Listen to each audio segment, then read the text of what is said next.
Cochran gets this underway.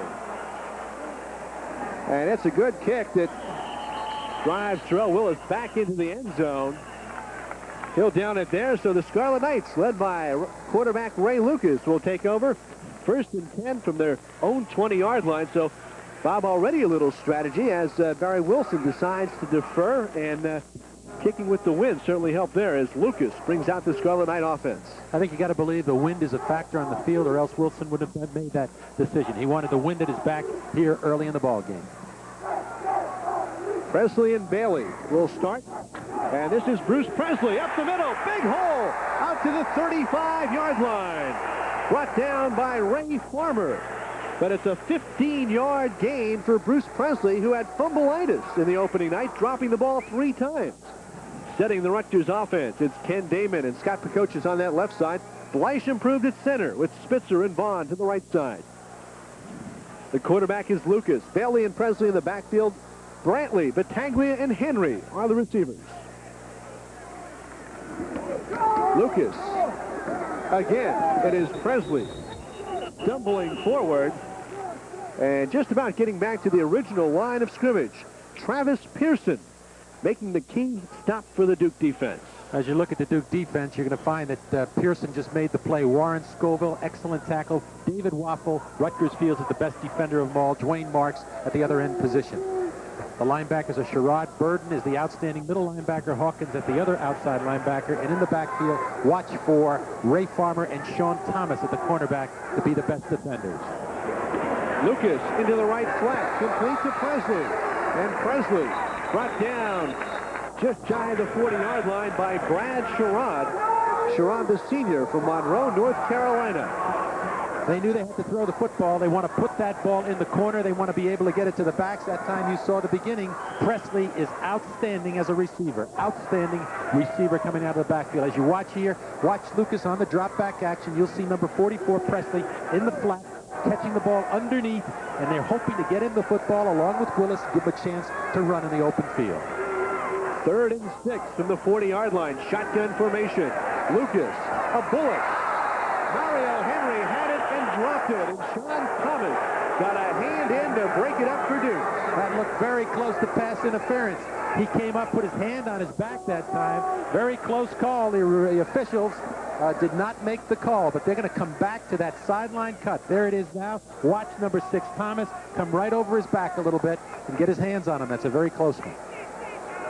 But it goes incomplete, and now on to punt for the Scarlet Knights is David Lippitz, the junior from Spring Valley, New York, who averaged 39.9 yards a punt. And back to receive for Duke, outstanding punt return specialist Brad Breedlove, number 18. Bob, you talked about winning the battle of the special teams. Breedlove was in the top 5 last year in return yardage. Fair catch signal at the 28-yard line of Duke. And so we're scoreless. The Duke offense coming onto the field, and we'll take a break. You're watching College Football 93 on NJN.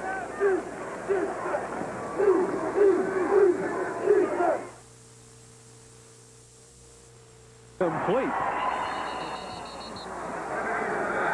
Tejan Redmond, number 3, a sophomore from West Palm Beach, Florida. And so Duke goes right to the air, and it's a first down for the Blue Devils. There is offensive line coach Mark Deal making some adjustments. Baldwin and Redmond in at the running back spots for Duke.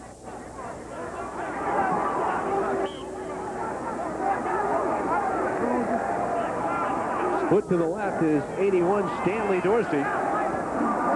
1st and 10. Redmond on the draw. And he is met by a wall of scarlet.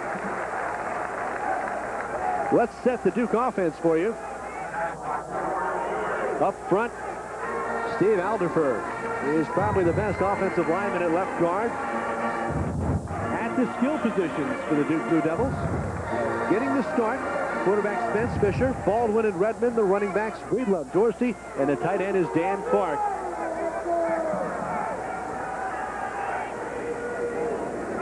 2nd and 9. Redmond tries the right side. Tackled from behind by Keith Bryant, number 91, the junior from Largo, Florida. But not before. Redmond able to pick up 4, almost 5 yards on the play. As you look at the Rutgers defense, of course, they've had to make some replacements. Keith Bryant, now a junior, but experienced. Guarnera, they're expecting big things from him from the nose tackle position. Of course, Beckett in the linebacker positions, Coffin, Sneeden, and in the secondary, Jackson, Geckler, Fullman, the freshman starting at cornerback. He'll be tested. Jay Bellamy, the leader of the team in the secondary. Play action out of the I formation. Incomplete, but a flag flies. It was intended across the middle for Redmond, but George Stewart arrived just about the same time the ball did, but the official will have the final say. Very interesting call, Pat. The umpire sitting right in front of the play does not make the call. The side judge does from the Rutgers side of the bench, and of course, Doug Graber's not too happy about that. Referee is Dale Phillips tonight. Let's hear the call. We have pass interference on the defense. It's a spot foul, first down. Coming into this game, as you look at Doug Graber, Duke, they expect him to throw the football. They like to throw deep. If you try to blitz them, they'll go short, underneath, with screens and draws and hit their backs out of the backfield. So far, we've seen the beginning of that. Breedlove and Dorsey, the receivers. Fisher looking that way. It's complete to Stanley Dorsey, number 81, a senior from Baltimore, Maryland. And Dorsey came into the contest without a reception this year, so that's his first of 93. Last year, he caught 23 passes for 291 yards and 3 touchdowns. Rutgers has got to put pressure on the quarterback as you look at Stanley Dorsey. They've got to be able to get to him. If they give him that kind of time, he'll beat him up alive. Quite frankly, that was a good call by Duke, throwing on first down. Catching the defense, perhaps thinking run. Dorsey in motion from the I formation. This is Redmond. Not much running room. 2, maybe 3 yards. Tackled by George Stewart. And Bob, as we speak, Stewart, for the moment, is healthy. The shoulder a little sore, but last year he played a number of games with 2 broken hands, and both hands were in casts. He had a great preseason. They're looking for his senior leadership as they go on this season. Breedlove and Dorsey, the receivers. 2nd and 8. And now, Fisher with an audible, changing the play. Malik Jackson up on the line of scrimmage, faking the blitz. Here's Redmond. Hit at the line of scrimmage. Mike Fullman, a redshirt freshman from Roselle, getting the start for Keith Price, who has an ankle injury, and Fullman making the play there. Fullman, of course, is an outstanding player. He can run. He's just inexperienced, but they had to start him and watch him fill from the cornerback position as he comes up, hits him low, and keeps it to no gain. 3rd and long for Duke. Very impressive drive this far. As you look at Mike Fullman, he's a kid who can run, and he's going to have a great future.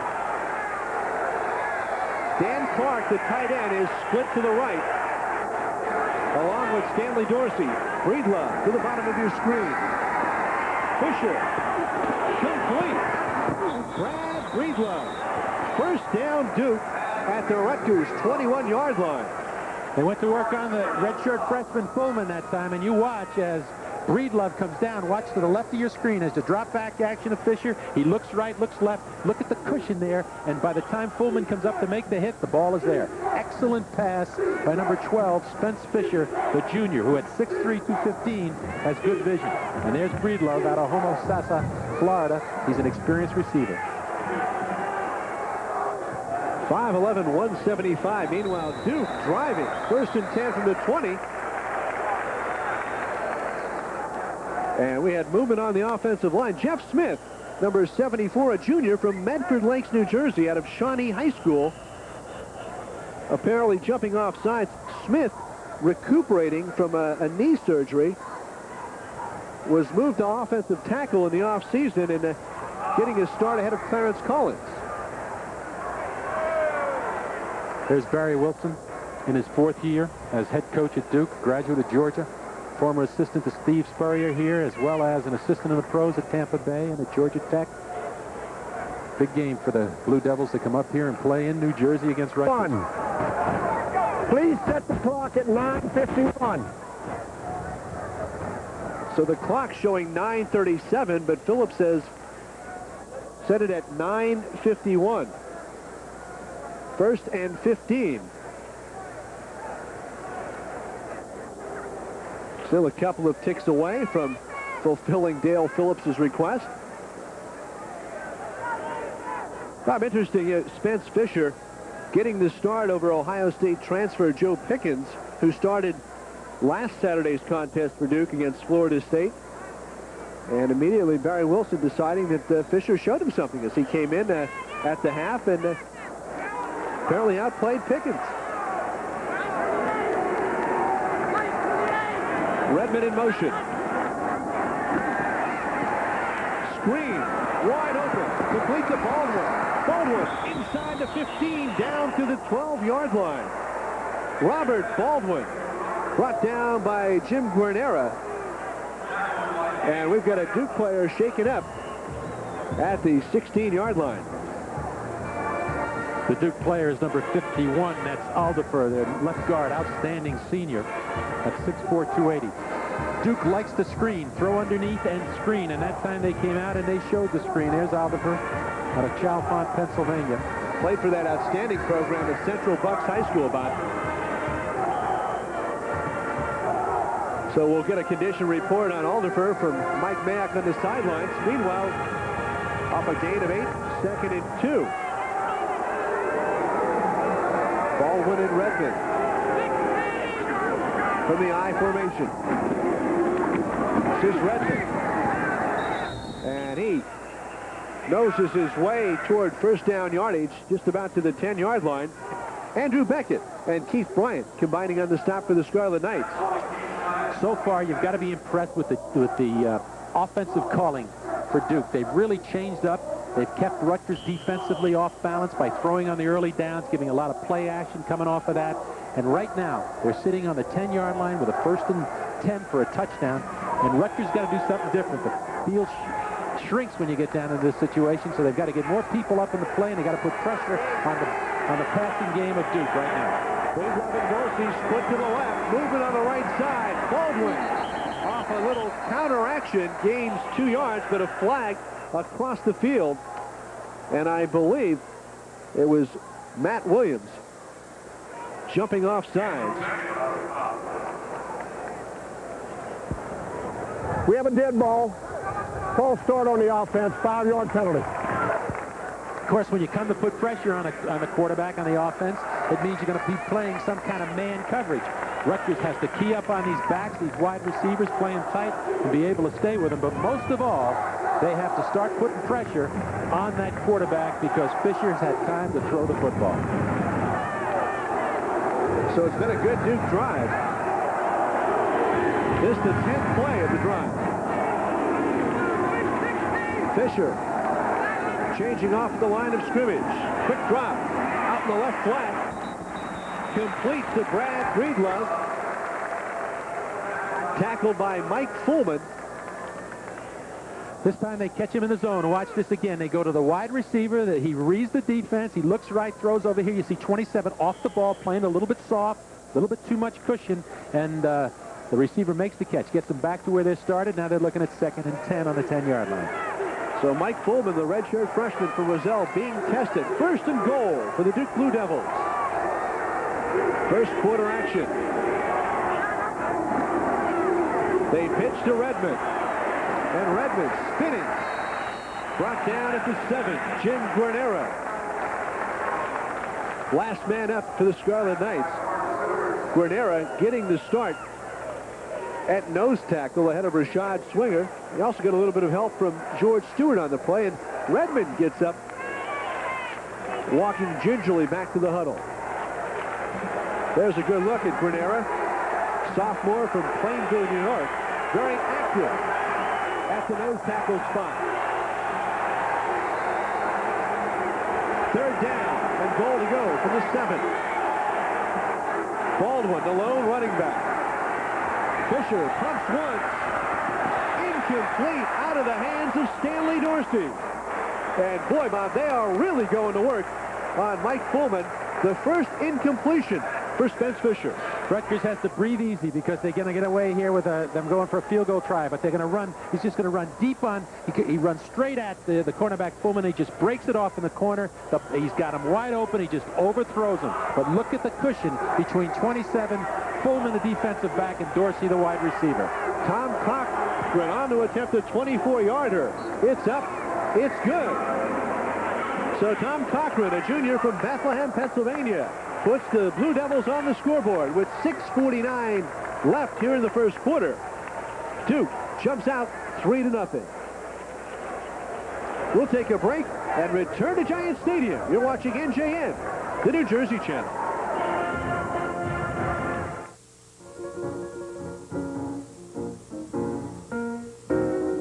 This is Arts Ticket, brought to you by the New Jersey State Council on the Arts. An old monastery is the backdrop for Act One Repertory's The Dell of Amherst.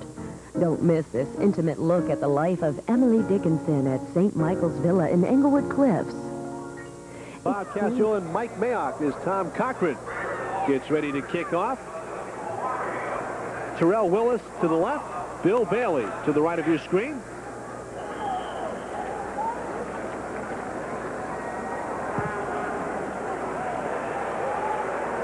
And for the second time, Cochran's kick goes into the end zone. So the Scarlet Knights will take over 1st and 10 on their 20-yard line. Doug Graber, perhaps a bit surprised to be down 3-0, but Bob, one of the things in talking with the Rutgers coaching staff was that they weren't sure what type of offense Duke was going to come out in. Are they going to feature the run? Are they going to feature the pass? Because it was so tough to tell against Florida State when they get down in those field conditions, and they went immediately to the pass. Well, they sure came out throwing tonight, and they're going to start throwing all night. I mean, we can plan on it. They've got a good passing scheme, and they're going to test Rutgers for the rest of the evening. Lucas handing off to Presley up the middle, and he drives ahead to the 25-yard line. And Bruce Presley hangs on to that ball. They say he practiced at a different level this week, perhaps a bit embarrassed by 3 fumbles in the opener against Colgate. You're looking at a Duke team that lines up in a 4-man front defensively, back it up with 3 linebackers, and they play a 4-deep secondary, almost like an umbrella coverage. They give you the sideline patterns. The test for Rutgers, they got to be able to run the football some also. They're going to try to pass here. Lucas out of the shotgun formation. Rolling to his right, throwing. Incomplete. Mario Henry was the intended receiver, and John Zwanich was in the area for coverage.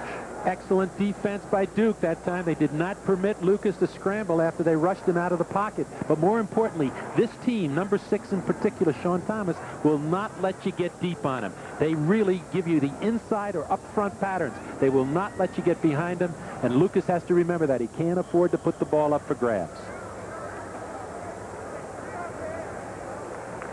So a big 3rd down and 4 on the Rutgers 26. Henry and Brantley are split to the left.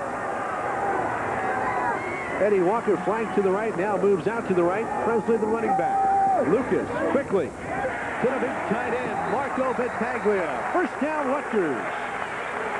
Big play by Ray Lucas. Excellent call. Battaglia, what they want to do with their tight ends, they haven't done enough of it, is give him that option route. Let that tight end release off the line of scrimmage as you watch Lucas drop back here and let him find the open space. This time he comes down about 7 yards, breaks it to the outside. The ball is right there. A possession pass. 1st down, Rutgers. Marco Battaglia, the sophomore from Queens, New York, who played at St. Francis Prep. Gets out to the 34. Here's Presley. Spins away and makes the 2, maybe 3 tough yards before Brad Sherrod and David Waffle get in on the tackle. There's Sherrod, a senior from Monroe, North Carolina. Very interesting because they're very impressed by number 1 Waffle, the down tackle. As you watch here, number 91 come across here, and there's the first hit by Sherrod, and there's 91 Waffle coming along with him. Excellent pursuit by Duke's 4 men up front. A lot of pressure on that front 4, Bob, as they look at 2nd and 6. Lucas stepping up into the pocket, shovels it ahead to Presley, and Bruce Presley Gets down to the 43-yard line before Warren Scoble makes the stop, but what an improvisation.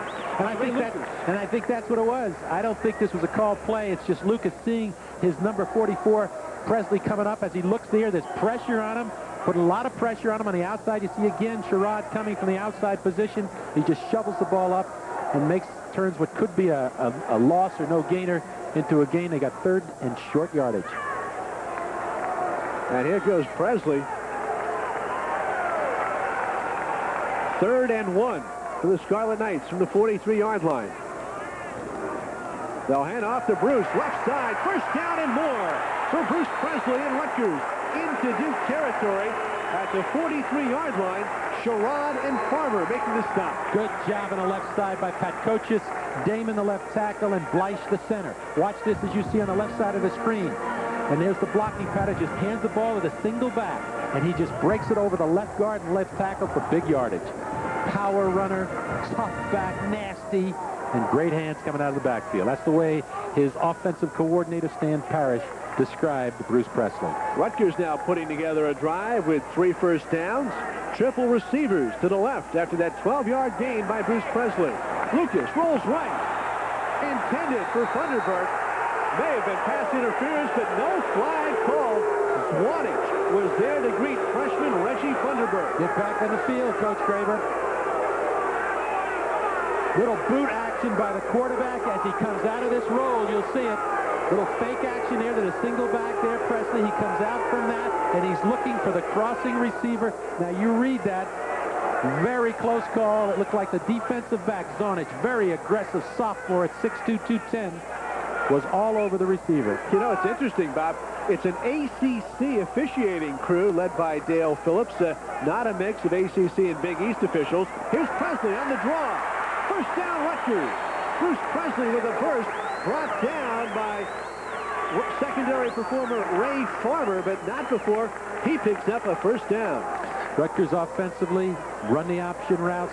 Here they just draw the ball from the single back. Good block and great block by 52. Pat Coaches on the single linebacker Burden along with Spitzer the guard. Spitzer, of course, is a story unto himself. As you know, we would calling his name out a lot, but it's usually on defense. This year, Mike Spitzer, the senior from Succosutter, moving to the offensive line. Triple receivers to the left on first down, and Lucas will roll that way. Complete to Brantley. Brantley turns upfield and steps out of bounds at the 27-yard line. Sean Thomas gave him a helping hand, and a flag on the play. Rutgers wants to get the ball into the flat eventually and throwing the football either by getting a back out there or releasing a wide receiver. That time it was Brantley in the flat. He was wide open, and Lucas on the sprint to get away from any pressure, deliver the football. But let's listen to the referee right here. We have an ineligible downfield on the offense, 5 yards. So a mistake by the Scarlet Knights. An ineligible receiver downfield as Lucas rolled to his left. And now Doug Graber looking at 1st and 15 from the 38-yard line. Very important here. They're in the 4-down area. Nice drive so far. Clutch plays on 3rd down with Ray Lucas combining with Bruce Presley as tailback. And now Rutgers going to their trips formation. Triple receivers to the left. Lucas. They screen to Presley. Bleich gets a block in the backfield. And Presley gets a lot of that 5 yards back. About a yard short of the first down before inside linebackers Steve Verdand made the stop. Good call by Rutgers as they took advantage of that aggressive Duke rush. They also took advantage of the fact that they have 3 receivers to the right side of the screen here. They release them downfield. They bring 44 underneath Presley and just dump him the ball. Good timing, excellent by your quarterback here, not being hastened by the rush. There's the pass off the 44, and Bleich, the center, made the key block for him downfield. 2nd and 1. Presley going to put it up in the air, intended for Brantley. Touchdown, Rutgers!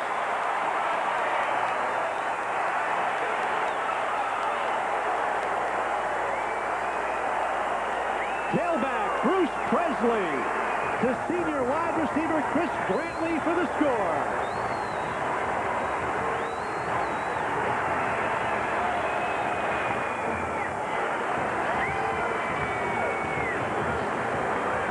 In talking to Stan Parrish, we asked him, is there a go-to guy this year? Guarantano's been the guy for the last couple of years. He graduated. He says there sure is.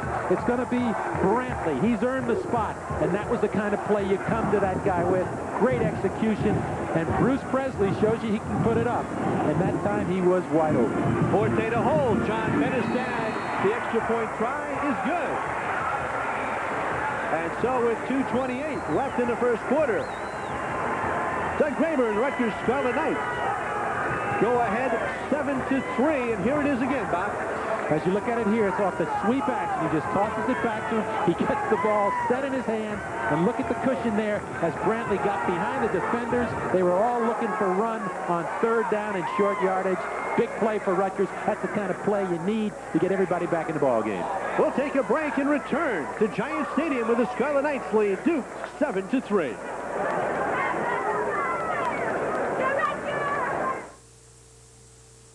It's getting so now when I'm out in the country and see a pretty sight, I just wonder, and how long will you be here? Pretty wild things. Nestled among the grasses, clinging to a cliff or gracing a sandy dune, thousands of wildflower species blanket America's landscapes with color. Wildflowers remind us that we cannot take from the earth without giving back.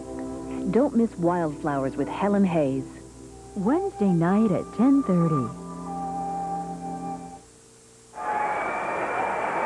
The Scarlet Knights getting into the end zone here in the first quarter to take a 7-3 lead over Duke. John Benestad getting ready to kick off to some outstanding kick returners, including number 29, Leroy Gallman from Westfield, New Jersey, and number 28, Brandon Pollock to the to the top of the screen. So Gallman to the right, and it's a short kick. Fielded on the 23 and fumbled. Scramble for the ball.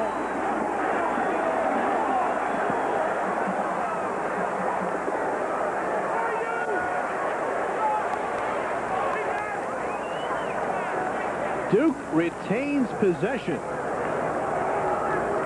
Bob, very fortunate. They were very fortunate, you're right, but that was a good tactic. Instead of kicking the ball deep and particularly into the wind, they just got it up high and gave themselves a chance to cover that. And they come down with the ball on the 25-yard line, very close to making a fumble recovery. Barry Wilson can breathe easier as they take over. 1st and 10 on the 25-yard line. He'll stay with Spence Fisher at quarterback. Fisher 5 of 6 for 56 yards, directing Duke to that field goal drive. They get it to the tight end, Dan Clark. And oh, baby, is he hit by Malik Jackson, who may have jarred the ball loose. He did jar the ball loose and rolled out of bounds. It's a 9-yard gain off of what you call a naked. That's a very big part of this offense. You got to understand that the offensive coordinator here came from the Green Bay Packers, where he worked for Lindy Infante, and they used to run a lot of that bootleg play-action stuff to the tight end. You see it here as he hits 85 Clark. There's the hit on him by Malik Jackson, but it's a 9-yard gain, 2nd and short for Duke. Duke able to pick up that loose ball, so 2nd and 1. Here's David Loman spinning, and his second effort picks up a first down. George Stewart made the tackle for the Scarlet Knights. They've got a couple of fine tailbacks. Loman's a junior out of Bonaire, Georgia. At 5'10", 200 pounds, is a converted defensive back, and he can run well. We have an injury on the field here for Rutgers. And it looks like it's, I believe, number 91, Keith Bryant. And that would be a tough situation for the Scarlet Knights. The junior from Largo, Florida, who's really coming into his own. Bob, there's the scoring duo, Presley and Brantley. And Brantley tied the Rutgers school record for career touchdown receptions with 13. He needs one more to break Bob Sims' record. Sims did it with 13 in 1957 through 1959. So one more touchdown reception, and Chris Brantley will hold the career TD reception record for the Scarlet Knights. Well, he's a big play guy. We saw him do it last year, and he came up already this year with a big play. As we look at the big defensive end from Largo, Florida, who's coming into his own. He's a junior. Remember, he started as a redshirt freshman because they had to use him. The talent was always there. It's a question of him being consistent, getting a little bit more enthusiasm. And Rich Rachel, the defensive coordinator, said he has all that now. He's had a big preseason. He's a very important part of their defense, and it's nice to see him walking off the field under his own power.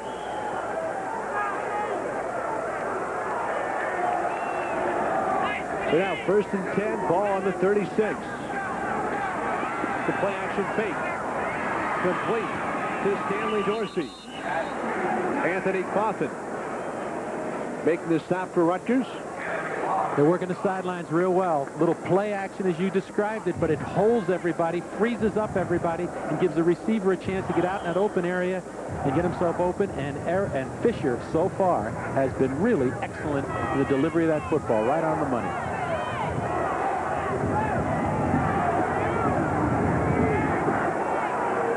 Now this is Dorsey going in motion. I formation.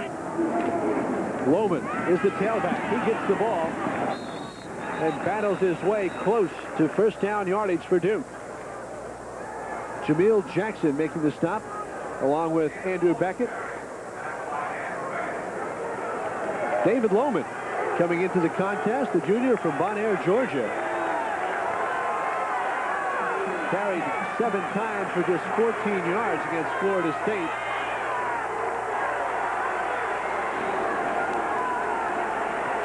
Third and 1 for Duke. Rutgers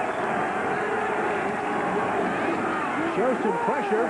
Baldwin fighting ahead.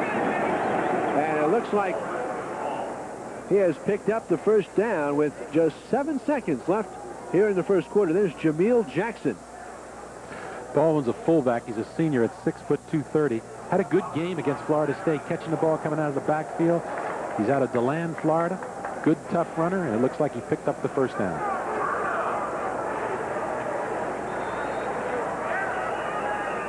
Jim Guarnera is still on the turf at Giant Stadium, the nose tackle. You can see him grimacing as he holds his ankle. That'll get the Rutgers training staff onto the field. Guarnera has had a knee problem, and this is something that has plagued him. And they were really hopeful that he would get himself ready to play this game. He worked hard in practice all week. He's very active.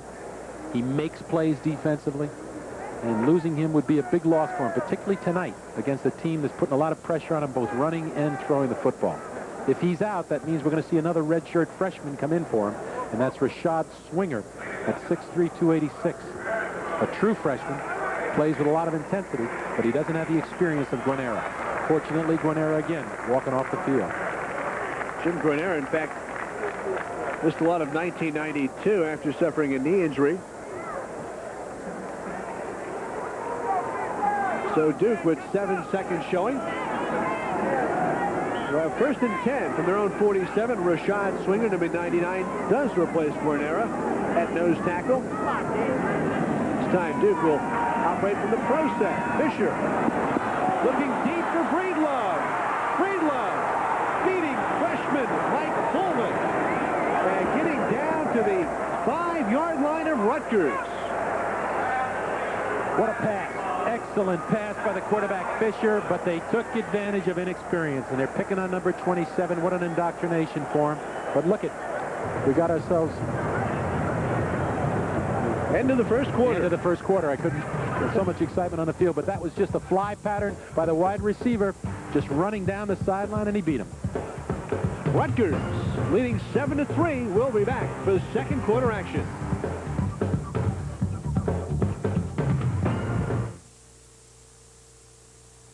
It has to be a good program in order to learn. Our teacher likes to show us the things that we can't see at school.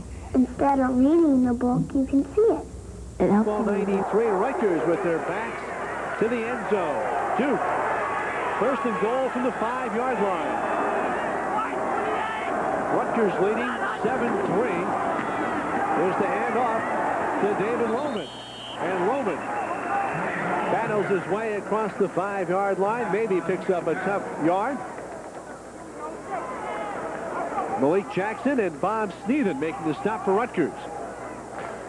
Good job defensively. They got up in there, got into the trenches, got into the gaps, didn't give Lohman a chance to make the cut.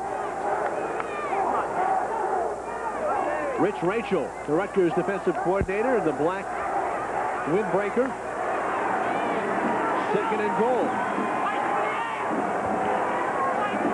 Lohman in motion. Baldwin, the lone running back. And he is met and wrapped up from behind by Ibrahim Washington, number 53, the sophomore from Washington, D.C.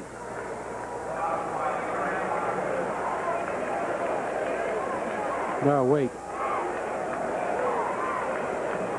Ibrahim Washington coming back, had played some nose tackle last year, Bob, as a freshman. Moved outside this year. 3rd down, goal to go to the 3-yard line. John Jensen, number 5, in motion. They jam it up in the left corner. Look back, across the middle. Touchdown, complete. Fisher going to number 37, Bill Kayat, the reserve tight end. Kayat, a junior from York, Pennsylvania, gets Duke on the scoreboard with 6. And the Blue Devils jump up 9-7.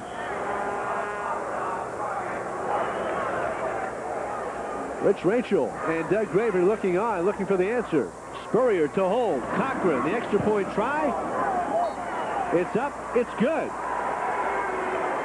And so with 13:40 left here in the second quarter, Duke jumps up 10-7 as Fisher hooks up with Bill Kayat. We'll take a break and return to Giant Stadium in a moment.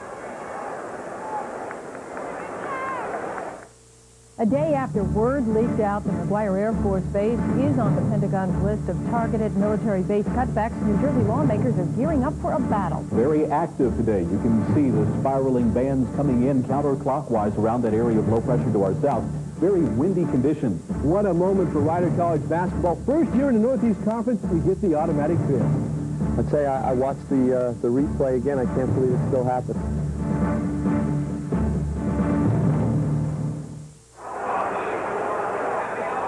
They bring in 37 Kayat, and he's lined up in his right end tight position. It's in a shotgun position. You see number 12 Fisher just sitting back here. He's going to look left, and Kayat's just going to come down in here and sort of sit, and he gets him the football, and he holds onto it with a lot of people around him. And so here it is. Steve Fisher going to Bill Kayat, and boy, Bob, did Fisher thread the needle here. And he looks left, that's covered. He looks back, and Kayat just hooks up, gets over the end zone, and delivers the football, and he does make the catch with a lot of people in front of him. Big catch by Kayat. They bring him in passing situations. Cochran kicking off. It's sort of a pooch kick, and Pernetti, the reserve tight end, makes the catch for Rutgers at the 27-yard line, and now we've got a little extracurricular going on. Well, Duke on that scoring drive going 9 plays, 75 yards. It took just 3:48.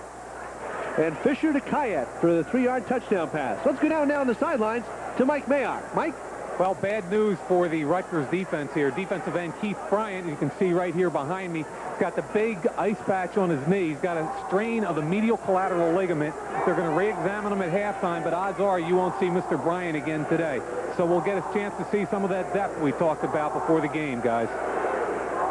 That may mean that Roger Jeffries comes in at that left defensive end spot. Meanwhile, the Rutgers offense on the field with 13:39 left here in the second quarter.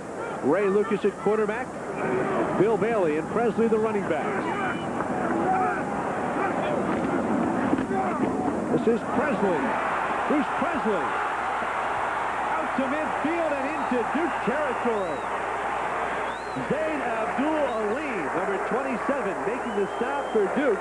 But not before Bruce Presley rips off 23 yards. He's a determined player. He had a tough week last week, fumbling as he did against Colgate, and he had a great week of practice.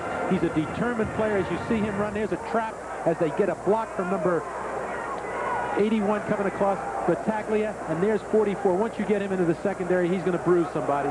Big play. Here's Presley again. And he picks up 5 yards on first down. Travis Pearson, number 80, making the stop.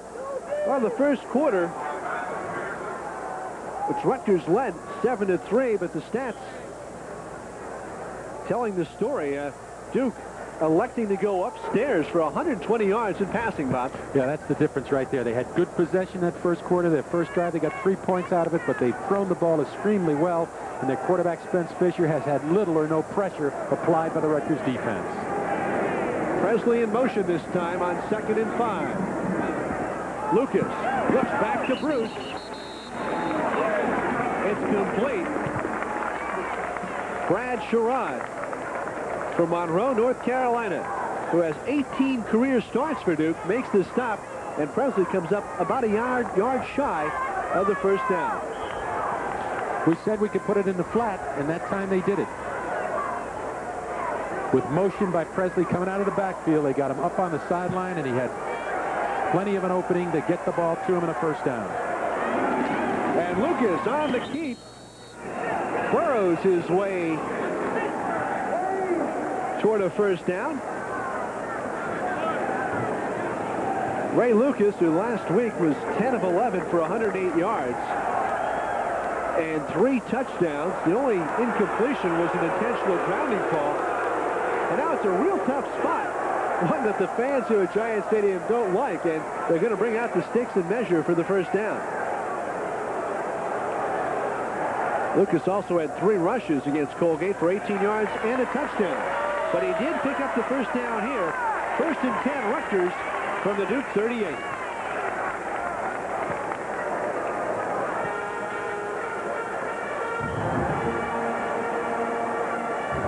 Bob, as offensive coordinator Stan Parrish talked with us, he didn't feel the Rutgers against this too soft defense of Duke could throw the ball deep, and certainly they've been looking to exploit the flats and the short areas. And there's movement by number 79, Kent Damon.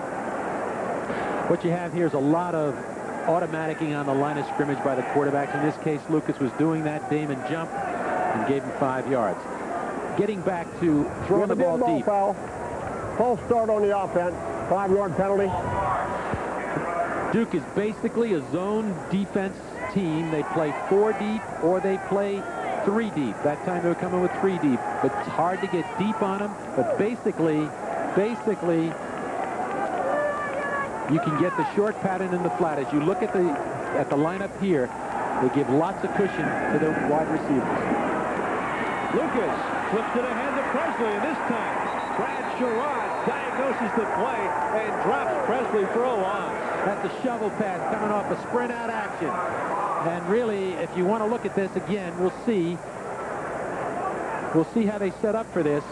But basically what they do is they've got 3 receivers to one side. They want to get Presley underneath. And as Lucas sprints out, Presley releases into the flat, and he wants a shovel pass on the ball. A great pursuit by the Duke defense that time. They saw the play coming, threw it for a loss, and now young Ray Lucas is looking at 2nd and very long yardage. 2nd and 20. Thunderbird split to the left. Draw to Presley. Presley tripped up as he crossed the 45-yard line, and a flag on the play. Scott Burdan made the play. But a flag in the vicinity of the tackle.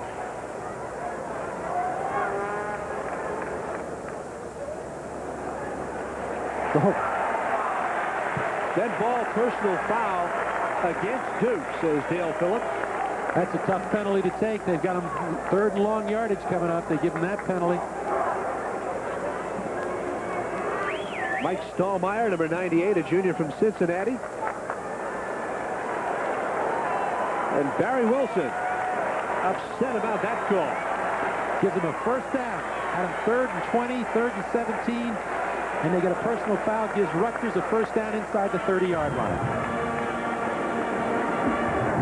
Barry Wilson, who took over for 1990 from Steve Spurrier. He'd been an assistant under Spurrier from 87 through 89. 1st and 10 from the 29. Lucas to Presley. Presley trying to get outside. Spins and gets inside the 20-yard line. T. Edwards and Brad Sherrod combining to bring down Presley. The ability of Bruce Presley to run inside and then to bounce it outside. That time he bounced it outside, got a block downfield from number 8, Mario Henry, as wide receiver, and picked up 9 yards. And into the ball game for the first time as we take another look at Presley is number 31, Terrell Willis. I think Presley that time had his ankle maybe hit, but he looks okay on the sideline.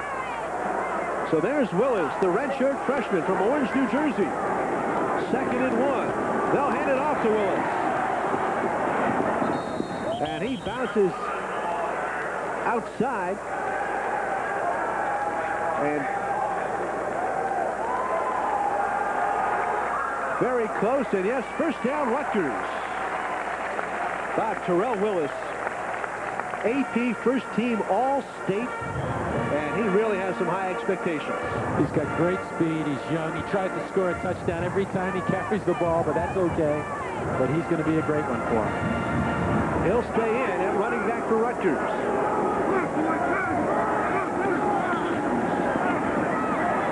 There goes Lucas looking for Brantley in the end zone.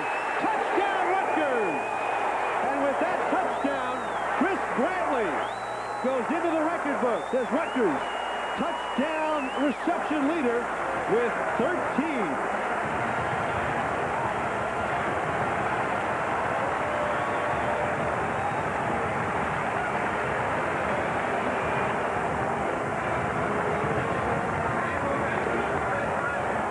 Brantley with 2 touchdown receptions. One from Ray Lucas here, one from Bruce Presley. And that is 14 career touchdown receptions to break Bob Sims' Rutgers career record. Benestead now coming on to attempt a point after try. Out of the hold of Bryan Fortay. High snap, Fortay will run it into the end zone. A 2-point conversion for the Scarlet Knights.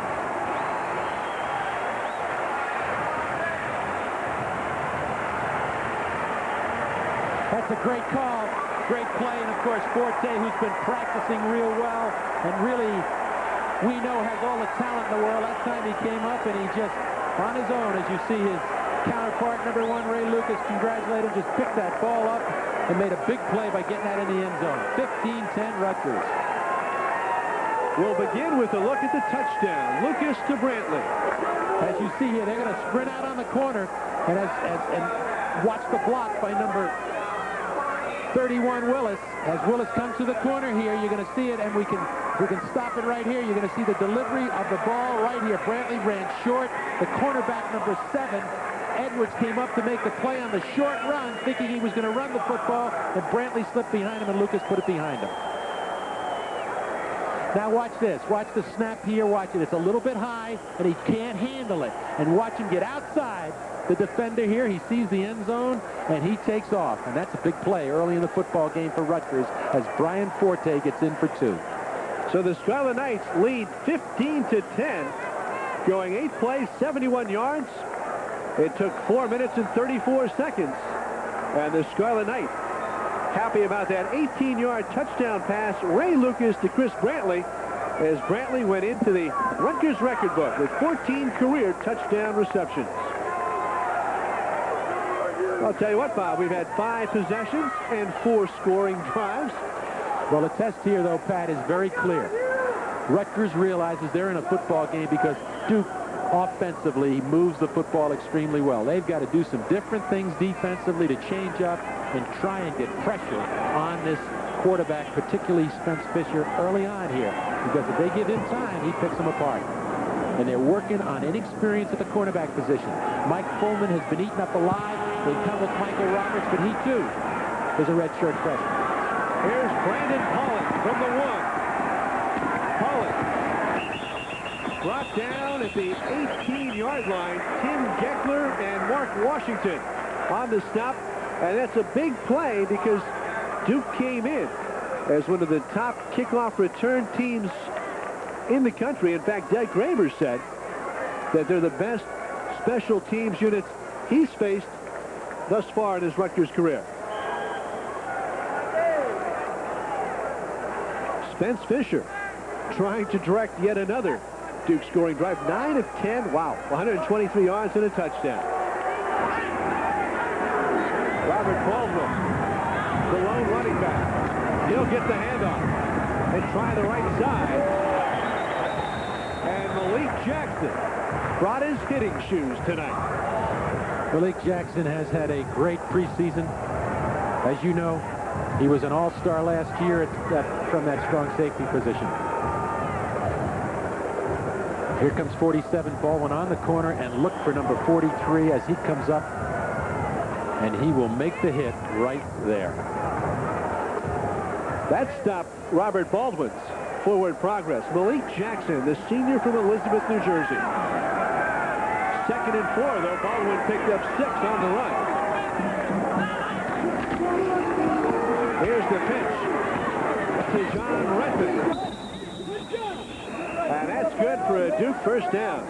Little toss into the sideline, away from the field. Redmond picks up some good blocking on the corner. And they're starting to go to work on the side where Keith Bryant was playing. Keith Bryant out for the game now at defensive end. A lot of pressure on Roger Jeffries and also on Andy Beckett on the other side. George Stewart, who had his best 40 time ever when they came back to camp. They stepped up. Spurrier and Jensen at wide receiver. Duke from the pro set. Handed off to Baldwin on the draw. And Jameel Jackson from that inside linebacker spot quickly made the read and came up on the play. Do so much drop-back action that draw works well for him. That time they slipped it to the fullback Baldwin. Good play by Jackson. Either draw or screen off of much of that. Jameel Jackson, who has 30 career starts to his credit, and coming into the season, 161 tackles.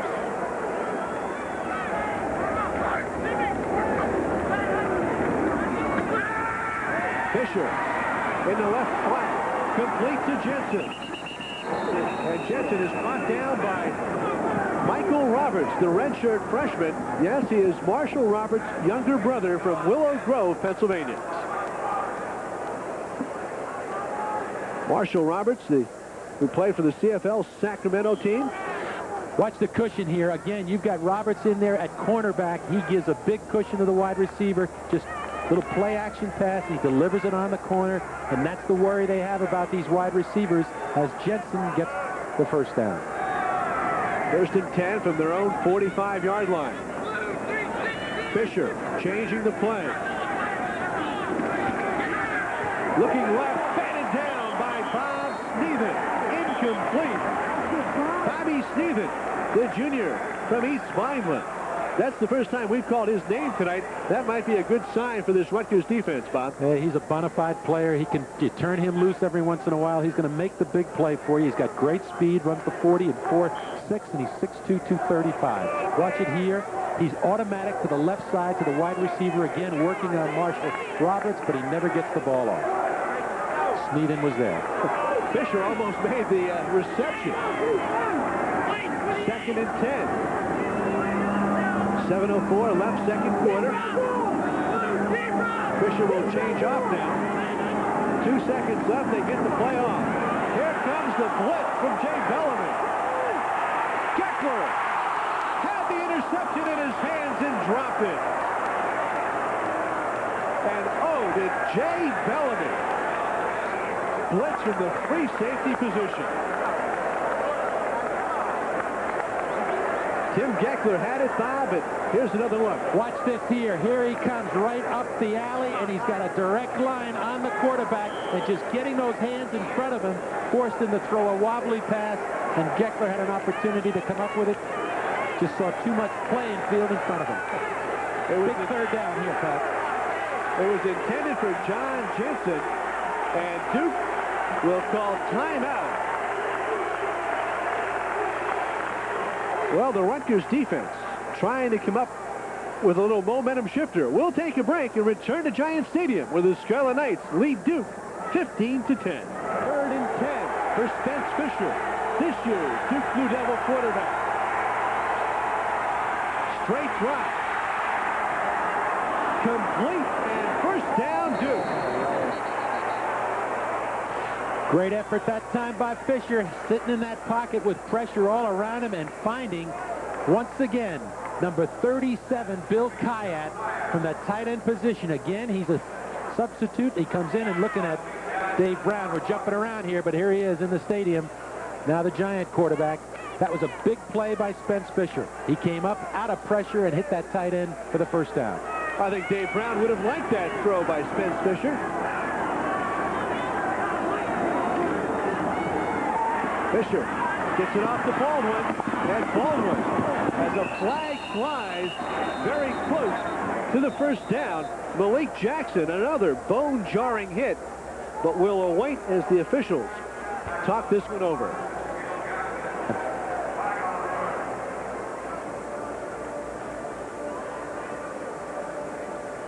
Here's Dale Phillips.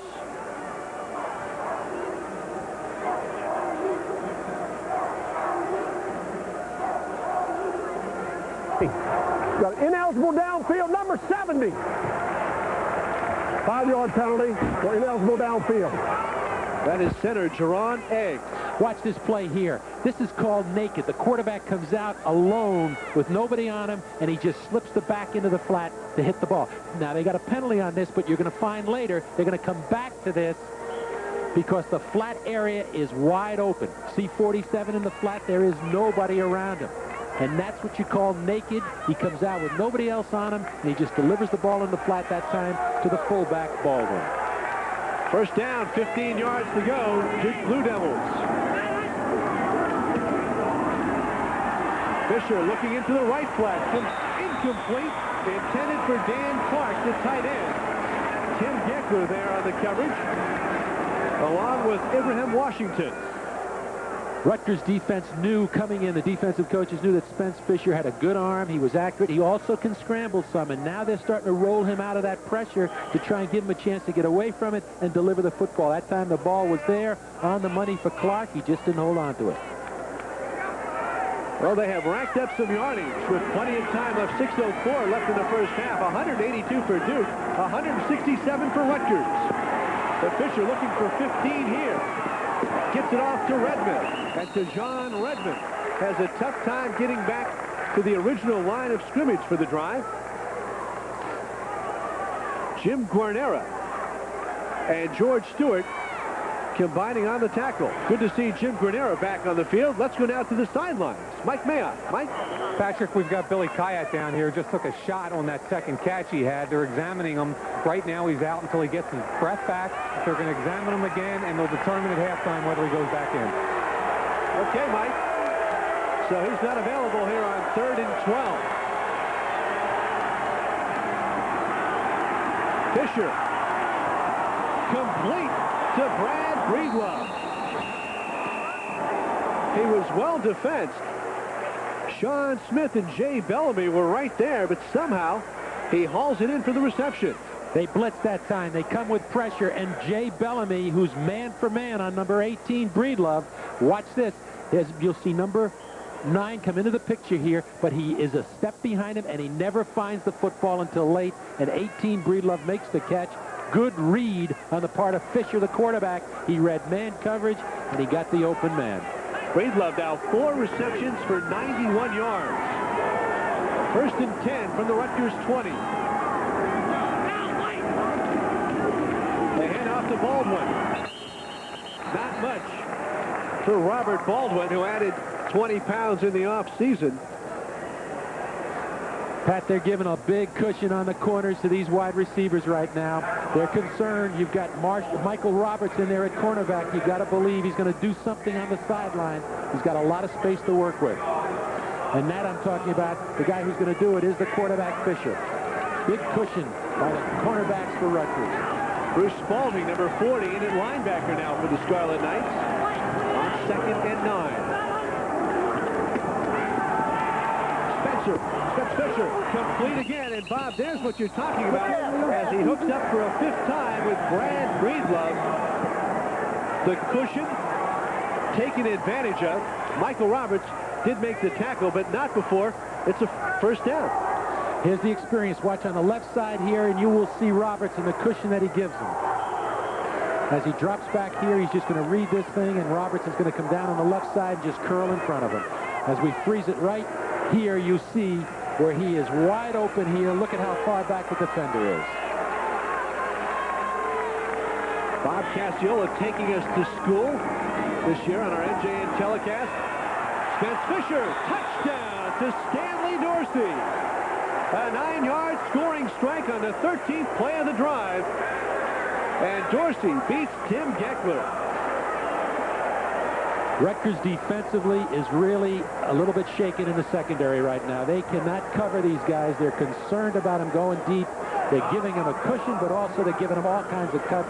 And that time Dorsey just ran to the sideline, and he was completely away from his defender, Tim Geckler. As we see, the extra point is good, and Duke goes up 16-15. Tom Cochran converts the extra point, and Duke jumps up by 2, 17-15. Watch here. It's just a drop-back action. You'll see on the corner, Dorsey away from, here's number 3, Geckler, nowhere near number 81, just came down, made an inside move, broke it to the outside, and the ball was there. So we'll take a break. Duke back up on top by 2 with 4:07 to play here in the first half. Vince Fisher talking to the offensive coordinator upstairs. Duke leading Rutgers 17-15. Pat Scanlon along with Bob Casciola and Mike Mayock on the sidelines. Cochran kicks off. Terrell Willis into the end zone. He's going to come out. And he gets back to the 20-yard line. Don't forget, next Sunday morning, we'll be in Tigertown. We turn to the Ivy League as the Princeton Tigers host the Cornell Big Red. That's next Sunday morning at 8:30. We'll be watching number 20, Keith Elias, as the Tigers and Cornell debut Ivy League football in 1993. Meanwhile, the lights are on at Giant Stadium, and the Scarlet Knights find themselves down 2 to the Duke Blue Devils. Ray Lucas at quarterback. Bruce Presley back at tailback for the Scarlet Knights. And they'll hand off to Presley. And Presley ridden down by David Waffle, the senior from Fredericksburg, Virginia. In 1992, his 4 sacks led the team. 11 starts and 33 games played coming into tonight's contest. He's one of those 15 fifth-year seniors that Duke boasts this year. That's some of the experience they hope will get them back into a winning situation at Duke. Last time they had that many fifth-year seniors, Duke went to the All-American Bowl under Steve Spurrier. Lucas flush from the pocket. Wide open is Marco Battaglia. Battaglia looking for running room. Finally brought down at the 38-yard line by Brad Sherrod and John Zwanich.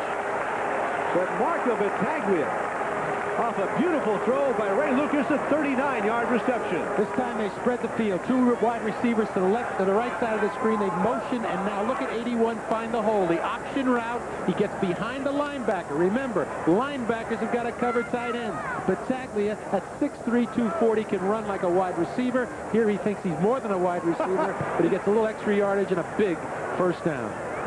1st and 10 from the Duke 38. Twin receivers to the left. They'll hand off to Presley. Presley bounces outside and gets down to the vicinity of the 30-yard line. Brought down by Ray Farmer, number 22, and T. Edwards, number 7. Great running in that by Presley. That time he went up inside. That's that favorite play where they just give him the ball on the dive, and he just bounces it outside on his own. As you watch him here, it's all clogged up in the middle. 91 Waffle makes a big play, cuts off the inside, but he just bounces it outside, and he picks up on his own 8 yards. When you tackle him, you get mostly shoulder pads, high knee action. Great running back. It's 5'10", 215. That's Bruce Presley. And Ray Lucas, 8 of 11 for 86 yards. Straight drop this time for Lucas. Looking in the corner for Brantley. And Chris Brantley slowed up for just a second. Good coverage by T. Edwards, but Bob, if there had been that little bit of hesitation, I think Lucas might have found him in the corner of the end zone. Good call. Second and short, he goes deep looking for the score. That time, Brantley trying to run just a streak pattern up the sideline. Never could get by Farmer. Farmer does a good job. Here it is, up the sideline. There's the pass. Watch 22. Farmer's got good position on him all the way, and just a little bit long. T. Edwards, a junior from Decatur, Georgia. 2 interceptions for Florida State as a freshman, first-time starter last year. Here's Presley, hard ahead. Trying to get first down yardage, and it's going to be close. Good job that time defensively by Duke. They shut off as Presley tried to just find the seam and get it. It's going to be awfully close. There's David Waffle. Waffle again, 91, very active at 6'6", 280. Big guy, and as you mentioned, lots of experience. Duke trying to get back to where they were, Bob, in '89 when they shared that ACC title. You know, on this team this night, between the offense and defense, 221 career starts were coming back for this Duke Blue Devil team, and they're short by about a foot, Rutgers is, on third down. Now, what does Doug Graber call? We got to believe he's going to go for it. He's got to have enough confidence in his offense that he can make a foot and get the first down. 4th down and about a foot.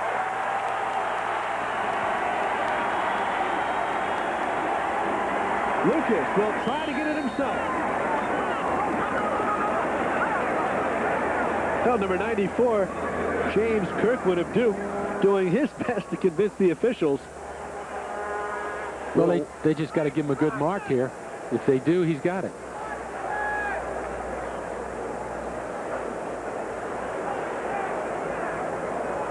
That's close.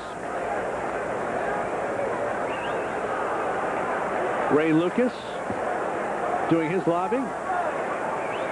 Barry Wilson, who brought 8 New Jersey players back to Giant Stadium, and it's a Rutgers first down with 1:42 left on the clock.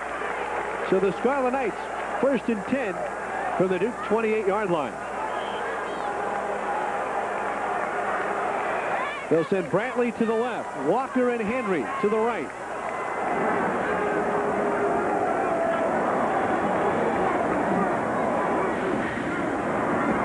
Presley, again, bouncing it out to the right side, turns it upfield for a gain of 6 or 7 yards, and Rutgers stops the clock with 1:22 left in the second quarter.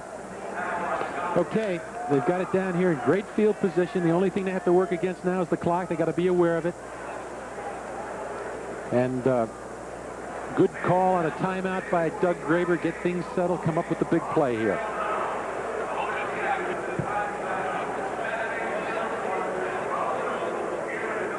Well, Rutgers with 9 players receiving preseason All-American mention. Pointing toward what they hope will be a 7-4 or 8-3 season and a postseason bowl. But Bob, right now, we've seen such a different game than the one they were in last Saturday night here at Giant Stadium against Colgate, where they're up scoring touchdowns in bunches. And, you know, they talk about statistics lying. Rutgers' time of possession against Colgate was 20 minutes. Colgate had the ball for 40 minutes, yet they're on the short end of a 68-6 decision. Different team, different circumstance. Give a lot of credit to Duke. They came in here. They were really overpowered last week by a great football team at Florida State, but they came in here ready to play, and they put on a show, particularly on offense. 4 wide receivers for Rutgers.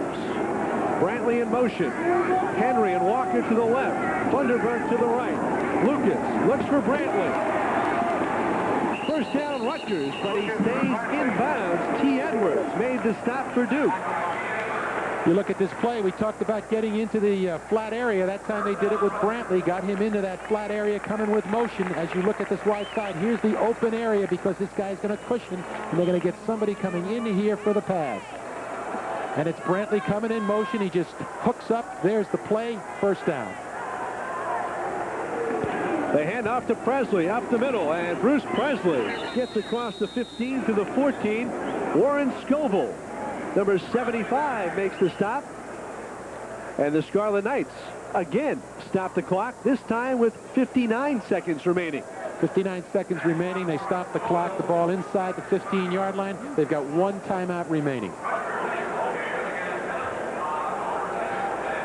Again, we've seen a Duke team that plays predominantly zone coverage. Now with the ball deep in their territory, will they go man up? Will they play tighter? If they do, now you've got the possibility of getting a guy like Lucas on the corner and letting him run the football, which you haven't seen him do tonight.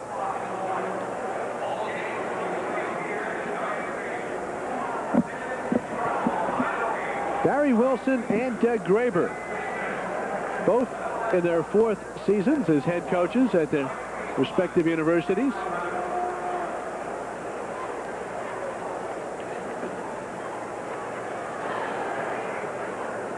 Of course, Doug Graber's just reminding him they've got one timeout left.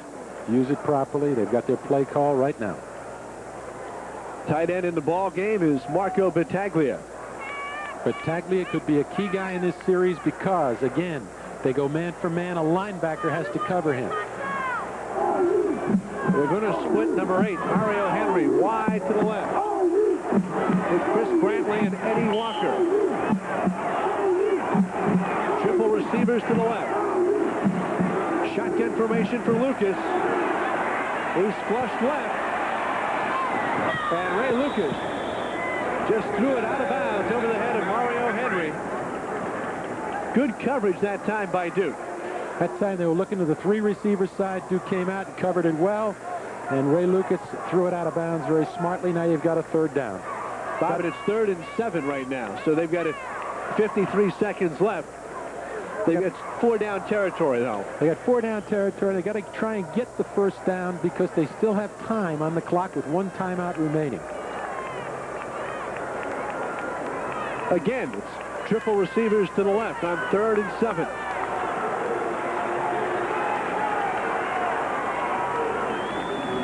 The handoff to Bruce Presley up the middle to the 5, the 4, leans down toward the 3-yard line. 1st down, Rutgers. Plenty of time on the clock. Great call. Great call. Just run the little draw action, a handoff off the shotgun formation, and Presley running up, and now Duke wants to take a timeout and get themselves organized. And that's great for Rutgers. Now they've got a chance to talk it over. Great call from the sideline that time. Great blocking up front by the center, Bleish. Spitzer at right guard. Pat Kokas that's at the left guard position.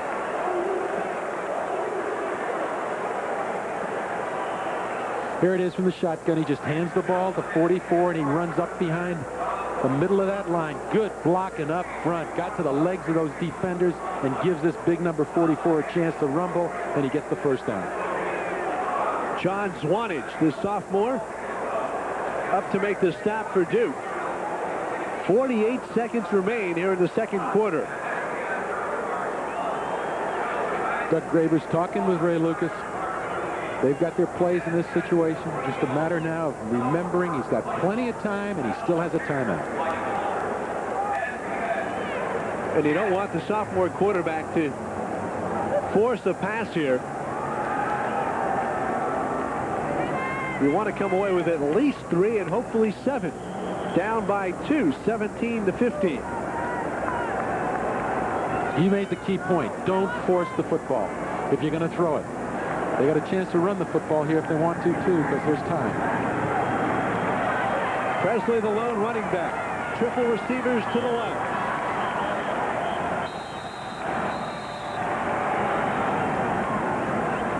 And let's see, as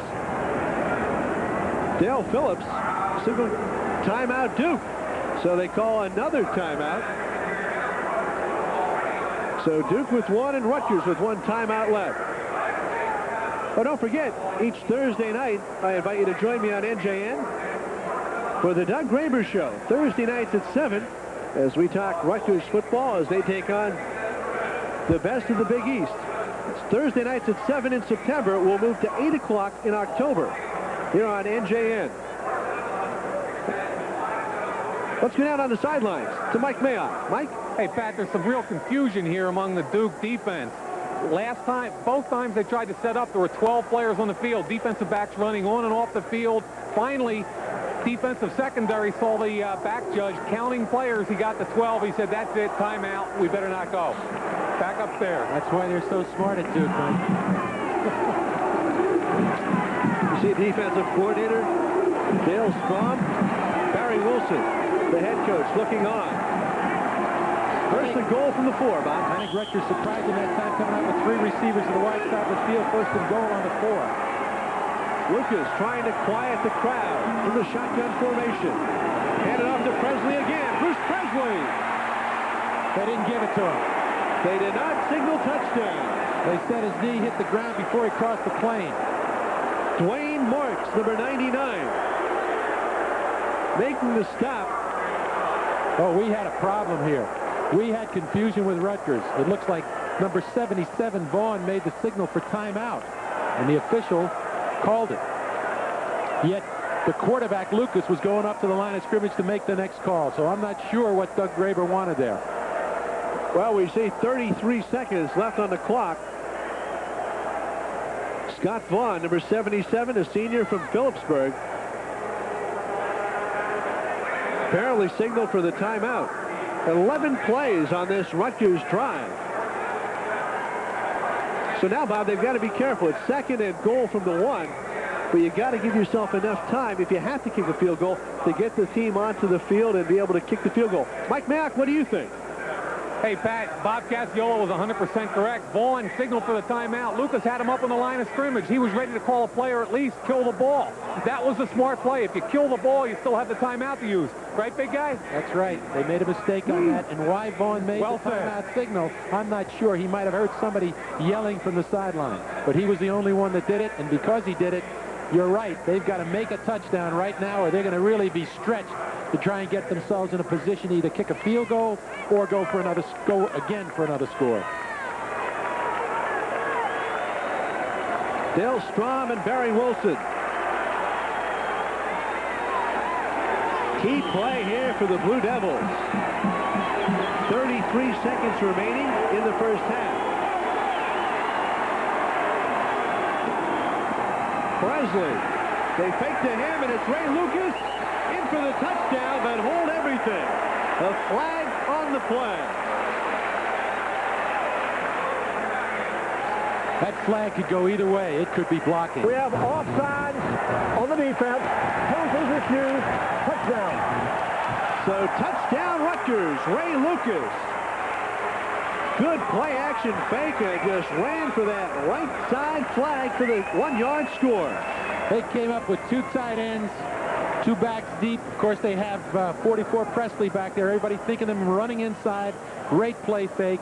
And for the first time, you saw that number 1 run on the corner. And we've seen that often from last year. Great speed. And he got in the end zone for a big score before this half. Bryan Fortay again will hold John Benestad to attempt the point after try. This time, the snap is good. And the extra point try good as well. John Benestad converting. And with 29 seconds left in the half, Rutgers takes a 22-17 lead on this play. You watch this play, you see the situation. He just comes out, he makes a strong fake to 44. The bite is taken by number 27, the cornerback Abdul Alim, and Lucas goes free into the end zone. There's nobody out there to support it. Here it is from ground level. And watch on the corner as you see the cornerback come in, make the play fake, go for the tackle on number 44, and that's just a run for the corner, and surely nobody's going to catch Ray Lucas in that situation. Well, Rutgers going 80 yards in 13 plays, taking 338, capped by Ray Lucas's 1-yard touchdown run. And the Scarlet Knights on top 22-17. For Ray Lucas, his second rushing touchdown of the year. What you got here is a plain old fancy shootout. That's all you got. Offensively, these two teams just move the ball extremely well, with tremendous pressure on the defense, both running and throwing it. And if you got a second half like this, this is one you don't want to coach in. You never know what's going to happen. It's tough. We've seen a few shootouts before, including that 50-49 Rutgers victory over Virginia Tech last year. Virginia Tech, and we came back a few weeks later and we saw West Virginia. So it's been exciting. John Benestad to kick off. And they kick to Brandon Pollock, who will down it in the end zone. So they've been kicking away from Leroy Gallman, who averaged 27 yards a return against Florida State last week. Gallman, the fine return specialist from Westfield, New Jersey.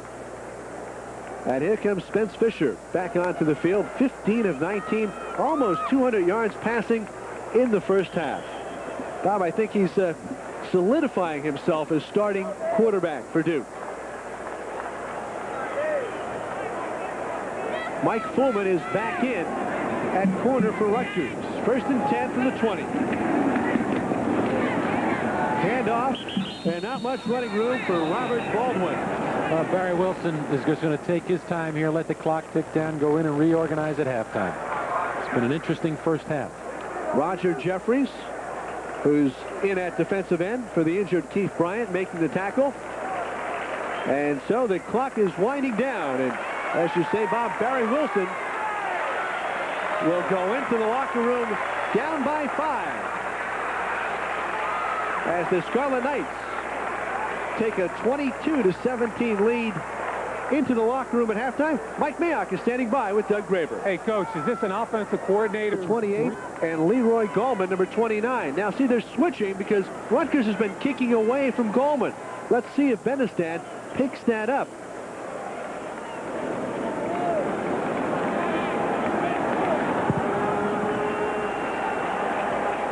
And Gallman at the goal line. Leroy Gallman from Westfield, New Jersey, with a couple of blockers in front. Flag on the play. Gallman finally brought down at the 46-yard line by the kicker, John Benestad. But there's one of those yellow flags back on the 15-yard line. What makes him so tough, Pat, is the fact he changes gears. He waits for his blockers to set, and then he makes his moves. He is very effective. But it may be all for naught as we listen to referee Dale Phillips.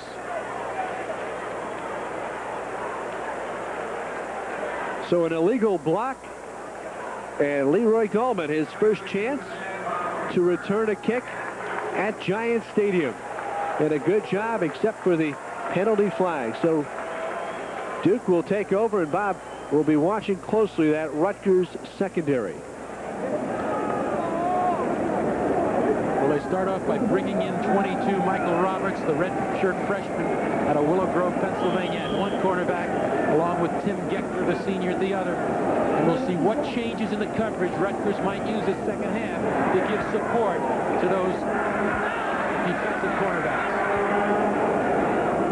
1st and 10 from their own 8-yard line. Spence Fisher at quarterback, dropping back into the end zone. Incomplete, intended for David Lohman, and the heat was on. The heat was on. They came that time with 5 under, meaning they brought everybody up. They brought both cornerbacks, Marshall and Roberts, up right in the face of the wide receivers, and they played 2 deep, 2 in the middle. They split the field between Jay Bellamy and Malik Jackson. Roger Jeffries is in, replacing the injured Keith Bryant, who went out in the first quarter. Dorsey split to the right, Breedlove to the left. Here's the handoff to Redmond, and Redmond takes a hit from Malik Jackson and keeps on running. David Lohman. A 17-yard gain, and that gets the Blue Devil offense a little room to operate. Big play on the corner that time. They got outside. They get outside and get a chance to run on the corner here as you see the ball handed to Redmond, and he breaks it to the outside. The block on the corner, they secured the corner and gave Redmond a chance to do some work. Excuse me, that's Lohman, David Lohman, the junior out of Bonaire, Georgia, running with the football. And so now they'll take over on the 25-yard line. 1st and 10. Robert Baldwin, the lone running back, and they'll give it to Baldwin. And he keeps moving forward for positive yardage. Rutgers changing up their defenses that time. They brought their linebackers right up on the line of scrimmage. A lot of play tonight for Ibram Washington at the outside linebacker position. All of a sudden, we don't see Anthony Coffin in the game. Washington, of course, played nose tackle last year. He's got some quickness. He's got some size. Dorsey this time split to the left. Breedlove to the right. Lohman is in at tailback. Quick look, batted down again. Bobby Sneeden, his second pass broken up of the evening. Good change of pace defensively. Malik Jackson came up. Jameel Jackson went from his linebacker position to the outside position, number 41, on the line of scrimmage. Blitz from there, and Sneeden stayed up in the face of the quarterback and knocked the ball back. Big play by the defense there. 3rd and 5. Crucial right now. Jameel Jackson calling the defensive signals. A Butkus Award winner nominee, one of 48 nominated. Fisher. Incomplete. Pressured by Malik Jackson. Blitzing from the strong safety position. He was looking for Dorsey, and he didn't have time to deliver the pass. Very important series for the Rutgers defense. They needed that, confidence-wise, to know they could stop him and get the ball back. Very key right now. They can get field position, and whatever wind is on the field is at their back. So they've got every opportunity now to get in and get position and perhaps another score. John Kruger, the first Duke punt of the evening. Kruger, a freshman from Hackensack, New Jersey. And Bellamy is back to receive for Rutgers. He signals fair catch and drops it. Duke recovers on the Rutgers 34-yard line.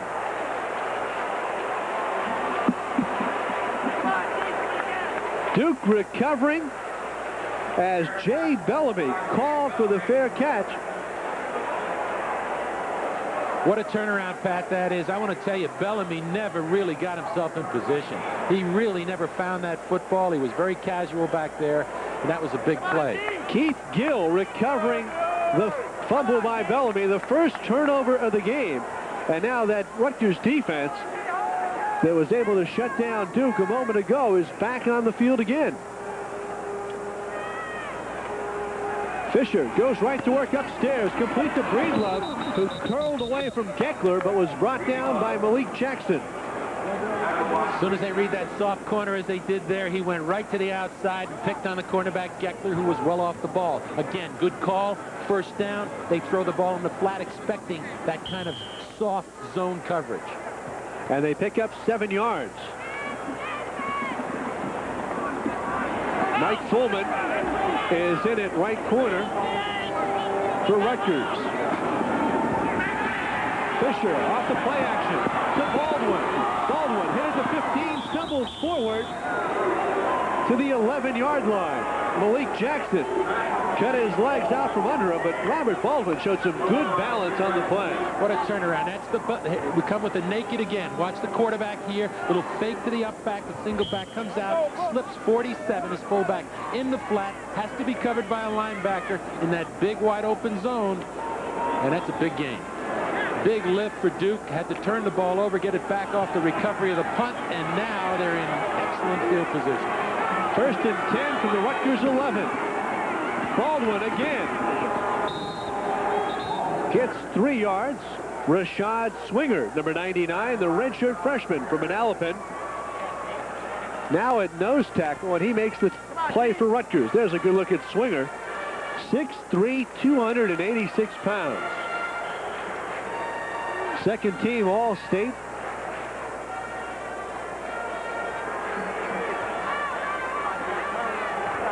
Second and 8. Lohman split to the right. Fisher brought down by Bob Sneeden. First sack of the evening for the Scarlet Knight defense, recorded by the junior from East Vineland, Bob Sneeden. They said they had to turn him loose a little bit. They turned him loose here. This is Fisher trying to sprint to the left side. He's got 2 receivers that way working on both cornerbacks, and he comes up as he tries to scramble. Sneeden makes the big play. And he is one of the players that Rutgers is counting on to make big plays on defense, Bob. Yes, he is at 6'1", 225. He can run. 3rd and 10. Fisher rolling right this side. Incomplete. Intended for David Lohman. And let's see. Did Beckett get a hand on the ball, Bob? Beckett got in to put pressure on him. He was trying to screen away from the flow that time, and Beckett came in his face. Number 98, the big defensive end. Watch this play here. He comes, makes the fake to the tailback. He comes back to the right side. Now he's going to throw back to that tailback, and there's Beckett in his face. Enough of a hassle to let him throw it short. The hold by Steve Spurrier. Tom Cochran on to attempt the field goal. 29-yard attempt. And it is wide to the left. Cochran's punt goes wide to the left. Tim Geckler with good pressure. And Rich Rachel, the Rutgers defensive coordinator, liked the effort. They turn away Duke and continue to lead 22-17. We'll be right back.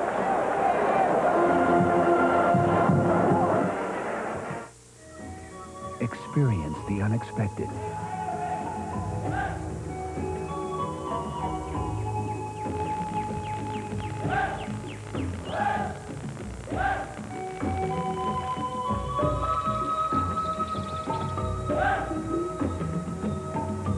Experience New Guinea, land of the unexpected, a nature special presentation. That's tomorrow night at 8, right here on NJN. And we're back at Giant Stadium on NJN's College Football 93. I'm Pat Scanlon along with Bob Casciola and Mike Mayock prowling the sidelines. Rutgers leading 22-17 with 11:20 to play in the third quarter. Ray Lucas hands off to Bruce Presley. And Presley stopped by Scott Burdan, but not before Bruce picks up 5 yards on first down. We got to say a lot about that offensive line of Rutgers. Scott Vaughn on the right side along with Mike Spitzer, opening up holes along with their center, John Bleich. As you know, Bleich is a blue-collar type player, and they really have found that he has stepped up and really taken on the challenge to succeed Travis Broadbent. He's doing a great job up front tonight. Bleich, a junior from Wilkes-Barre, Pennsylvania. Presley in motion. Lucas drilled it, intended for Battaglia, incomplete, and a flag on the play in the Rutgers backfield. Again, they're looking for the tight end, Battaglia, to go out there and find a seam. He just turned to the outside. The ball was there. He just didn't come up with it. Interesting call here. They'll probably take the penalty and push him back. Holding the call.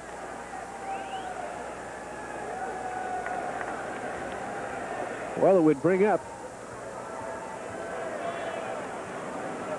They're going to march him back to the 11-yard line. Ray Lucas has to be very careful in this situation now.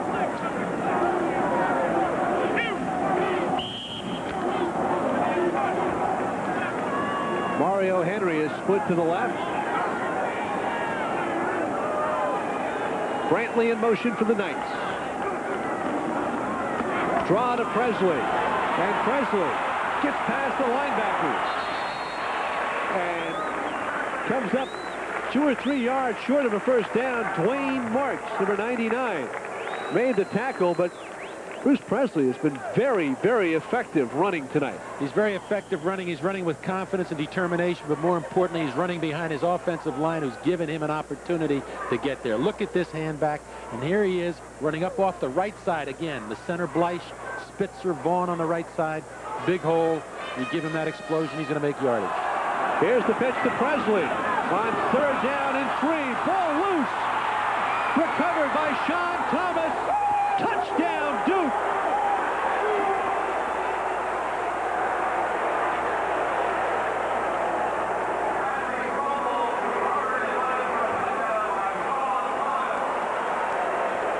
The ball was stripped by Brad Sherrod, and Sean Thomas recovered the fumble and ran it back into the end zone. And Bob, I believe I saw Barry Wilson indicate they're going to go for 2. They got to get themselves in a defensive set, and Rutgers may have to call here. They've got to make an adjustment. They're not ready. They don't have the right players on the defense, or they're looking to their sideline to Rich Rachel to get his call. Okay, they got it in. A 22-yard return by Sean Thomas for the touchdown. And Duke calls timeout because they don't know what they're into. Wrong formation. Spence Fisher got over center and didn't like what he saw from the Rutgers defense as Barry Wilson, leading now 23-22, is trying to tack on a 2-point conversion. Well, Bob, 2 turnovers in the second half have been Rutgers' undoing. Here it is right now. They're going to try and run a toss here to get the first down. 3rd and short. Watch this as you see the tailback. The ball will be pitched back to number 44. And he's on the corner following the block of number 21, Bailey. And as he gets in there, the ball just is coughed up. It's loose on the ground. And the opportunistic number 6, Sean Thomas, runs it in for the score. And Bruce Presley with his 4th fumble of the season. 3 against Colgate, 1 now tonight. And remember, it was all set up by Jay Bellamy's fumble on a punt return as he was unable to field the fair catch. Barry Wilson is sent in his play.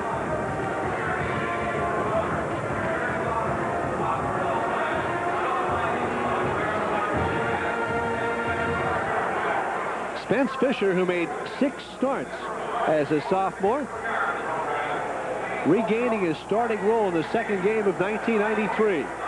Baldwin and Lohman are the running backs. Rolling right. He did not. That's not a... It's going to give him that score. Stanley Dorsey makes the catch right on the goal line, and the official signals the 2-point conversion good to give Duke a 25-22 lead. We'll take a look at that one when we return to Giant Stadium, where Duke leads Rutgers by 3.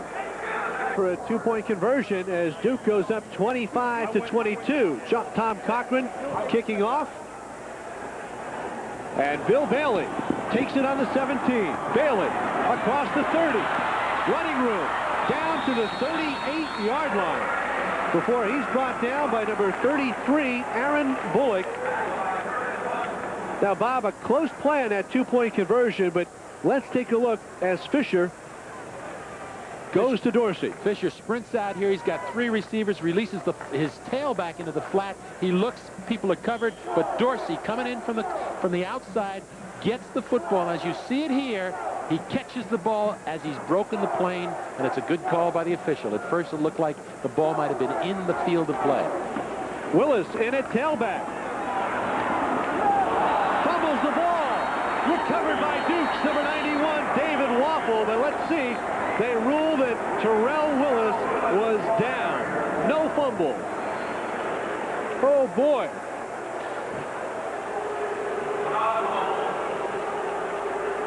You could hear the sigh of relief on the Rutgers sidelines, and there is the scowling face of Doug Graber. Presley comes back in at tailback.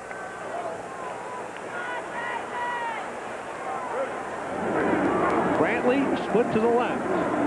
Walker and Henry to the right. Here's Presley up the middle. Close to a first down. Tackle made by outside linebacker David Hawkins, number 21. Very important here to give the football back to Presley. And, you know, he's the back. He's made some great runs tonight. There's going to have to be fumbles at times. Give it back to him. Let him get those first downs. He's going to make the big plays for you. Number 98, Mike Stallmeyer, in for the Duke front line, replacing Warren Scoble.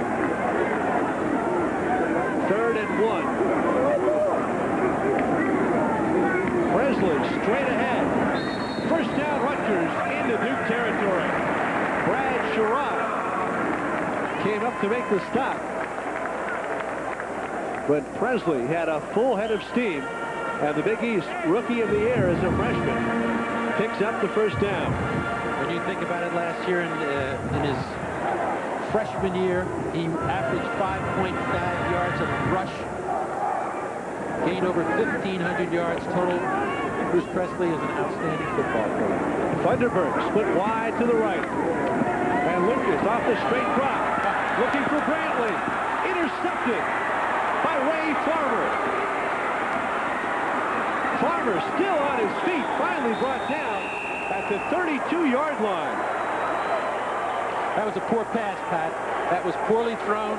He never read the coverage. He was just determined to go deep, and he threw the ball right to the center fielder. His receiver was covered well, never gave him a chance. Just a poor execution in that play. Big play by Farmer in coming up with the football for Duke, and now is a turning point. Duke up by 4 points. Rutgers got to be very careful here with another score. It was intended for Chris Brantley, and look at some of the blocks that Farmer got.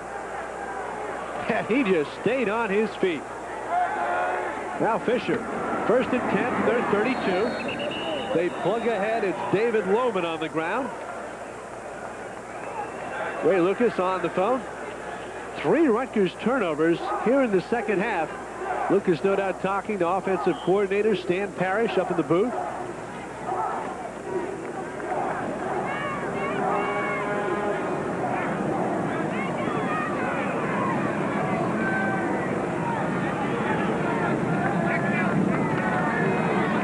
Fisher taking his time. Baldwin. And David Lohman at running back. Fisher being pressured. Gets away from a tackler. Complete to Dan Clark, who took a lick from Tim Geckler. The lick doesn't matter, Pat. The fact is he got plenty of time to throw the ball. He wasn't looking for Clark. He was looking upfield, and then Clark came open late, and he found him. And let's say this. The key to this game tonight has been Spence Fisher, the execution, the way he's delivered the football. He's been outstanding at quarterback, and Rutgers has had trouble getting to him and putting pressure on him. Dorsey split to the left. They'll hand off to Lohman, and Lohman is stopped by Jim Guarnera. Let's go down on the sidelines to Mike Mayock. Mike? Yeah, I just wanted to confirm and update the injury report from the first half. On the Duke sidelines, number 37, Billy Kayat, the tight end, is out for the game. Bruised ribs, they're not sure whether or not there's a crack. And number 3, Tejan Redmond, is also out for the game with a shoulder. On the Rutgers side, Guarnera is okay. He went down in the last series, and Keith Bryant is definitely out for the remainder of the game. And Mike, this update just in. Tim Geckler was shaken up on that last play. He's in trouble. And that's a shame. Timmy Geckler, the senior, the experienced guy in the secondary for him. And he's 2nd and 9 from their own 47. Dorsey in motion.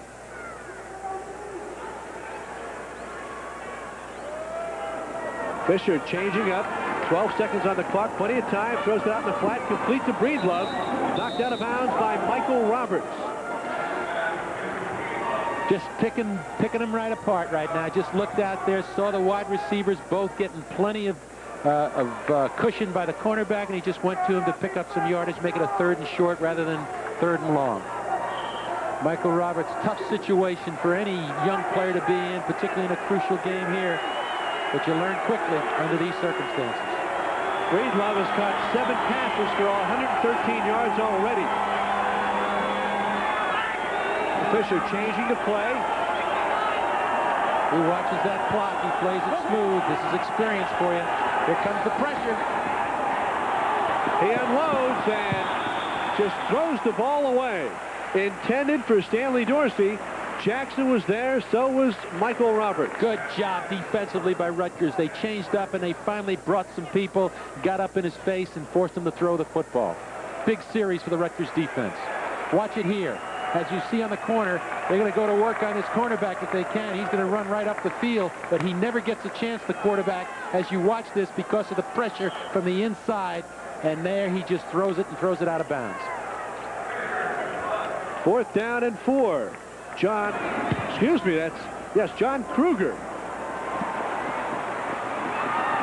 Taken by Brantley, and Brantley was back there to return.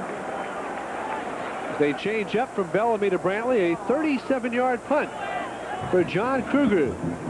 Young man from nearby Hackensack, New Jersey. So Bob, with 6:25 left here in the third quarter, Rutgers backed up in their own territory, and a very big series coming up, as there's some concern for Tim Geckler. There you see Keith Price, number 45. He's already out with an ankle injury.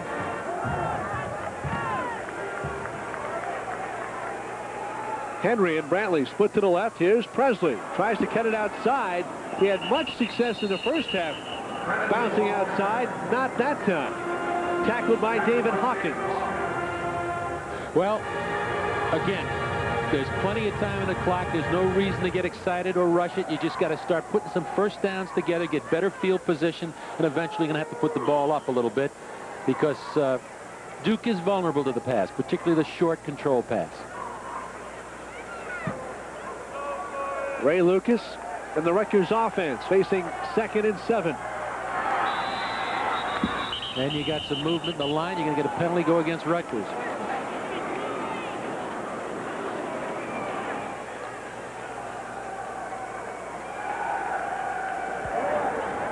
We have a dead ball foul. Offense, illegal procedure, 5 yards. So that will back Rutgers up. 2nd and 12. Barry Wilson, coming off a tough year, but he's 8-2-1 against teams outside the ACC. And this is 4th season at Duke. Triple receivers to the left. Hand off to Bruce Presley out of the shotgun formation, and he gets across the 15 before he's brought down by James Kirkland. Scott Verdant also there, number 58. Very important now for Ray Lucas. That was a good call. They got back some yardage. Doesn't have to go a long distance to get a first down. Looking at about 3rd and 7. Very important here to get the play. Don't lose your cool. And he hasn't thus far. Just one mistake so far when he put it up and made that interception. Had an interception the last time. And Bruce Presley now has 149 yards rushing this game. That's a career high. Brantley in motion. Lucas scrambling around. Now finds Brantley. First down, Rutgers at the 35-yard line. But a flag down. Did he cross the line of scrimmage? If he didn't cross the line of scrimmage, one of his linemen probably did. That's maybe the call here. We'll find out from Dale Phillips. We have ineligible downfield. That's a 5-yard penalty. So another penalty on this drive wipes out a Lucas to Brantley first down completion. That was a great adjustment by Lucas to find Brantley, but I think he's got to stay in the pocket a little bit longer and give himself a chance to let his receivers develop in the pattern. He got out of there very quickly, started to scramble around, put a lot of pressure on a lot of people.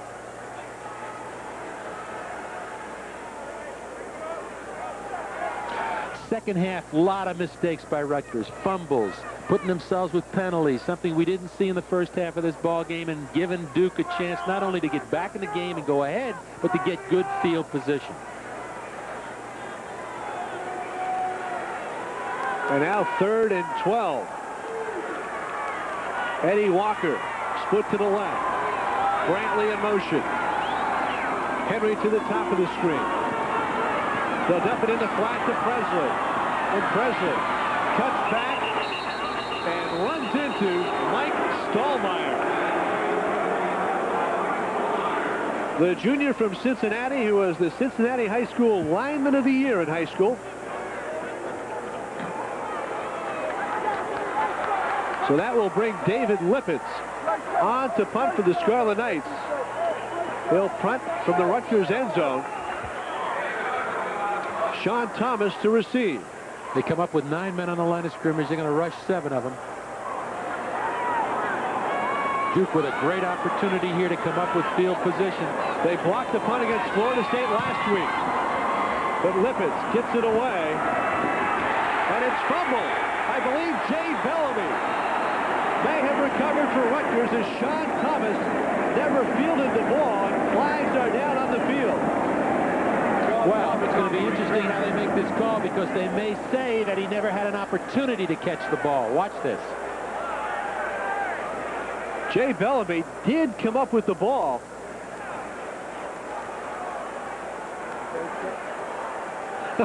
Dale Phillips with a wink for the Duke defender. We have kick catching interference in the 2-yard zone. 5-yard penalty.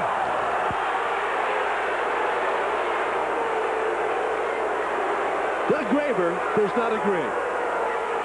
Well, maybe we can take a look at this and see if he's got a legitimate argument. Here comes the Thomas up to field the football. There he is. He's got plenty of room. He had a chance to catch it. The defender went by him. He was never near him. He went to the side of him rather than in front of him. I think he's got every right to gripe on that one. But Rutgers is not making the plays in this second half. They've got their defense on the field again. They've got to come up with a big one right now. 4th turnover. Actually, 3 turnovers Rutgers victimized by. But could have been a turnover for Rutgers to come up with. Here's Lohman as Duke takes over 1st and 10 from the Rutgers 38-yard line. Meanwhile, Tim Geckler is not on the field. Let's go to Mike Mayock for an update. Mike? Well, the news is not good for Timmy Geckler. He sprained the ankle very severely. They're not sure how bad it is, but what happened, if you can look down at my ankle, usually you get an outside roll on an ankle sprain. He turned it the other way. He rolled the ankle over this way, which is the usual way to turn an ankle. This time, he rolled it inside, bad sprain across the arch of the foot. He's done for the night. Okay, Mike, his shoes look better, too, didn't they, Bob? Yeah, much better. 2nd and 6. Fisher has it blocked down. I believe it was Jameel Jackson. Yes, Jackson batting the pass away. Sneathen was coming quickly as well, and Fisher felt the pressure. Okay, pressure again here. 3rd down and about 6 for Rutgers. Ball sitting inside their 35-yard line. Need another big play from their defense. Swinger and Guarnera up front along with Andrew Beckett. And there's Bob Sneathen. From the pro set. Fisher nearly intercepted by Michael Roberts, but he breaks up the pass.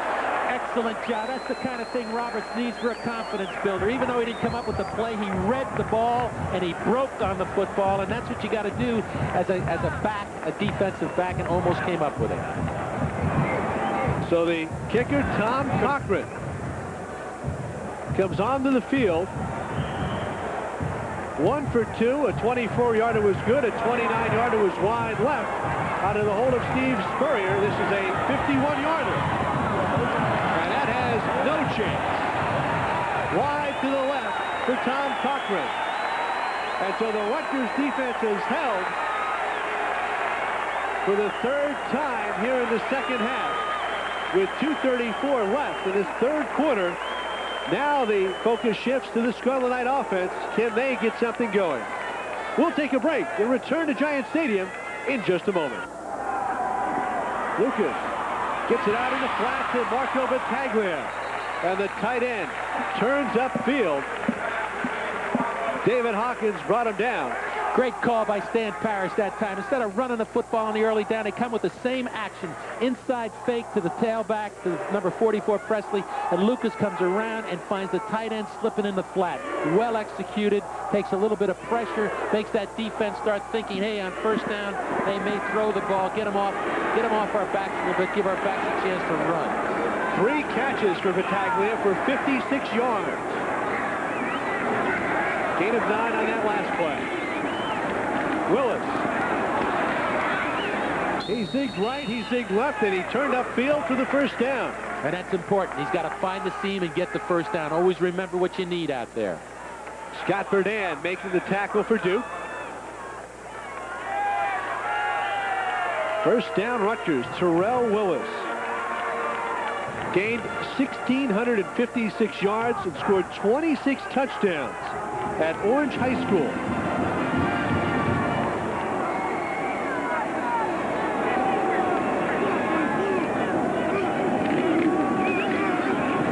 And off to Willis. And he is stopped at the line of scrimmage by Dwayne Marks. He's got to find that hole and sort of dart into it that time. He was moving around looking for something to happen, but Duke played it well, came off their blocks, linebackers filled the hole, kept it to a short gain. Dwayne Marks, whose father Brown played at Indiana University and went to the Rose Bowl back in 1968 from Missouri City, Texas. Last year made 49 tackles, 2.5 sacks, 5.5 tackles for loss. 2nd and 9. Flags fly.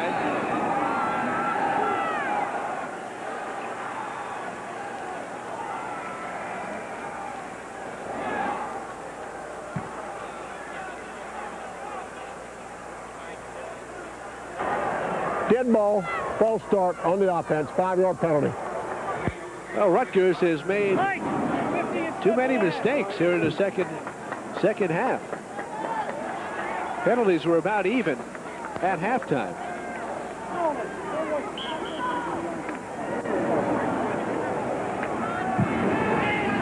Rutgers with 8 penalties, costing themselves 51 yards. Duke with 5 for 38. Brantley in motion. Lucas handing off to Terrell Willis. Getting outside and stepping out of bounds in Duke territory at the 49-yard line. Given a helpful hand by T. Edwards, the quarterback. Good call again. A little draw action that time. Gave it to the tailback. Let him find the seam, and you saw Terrell Edwards' speed. Watch this as he comes back off of this.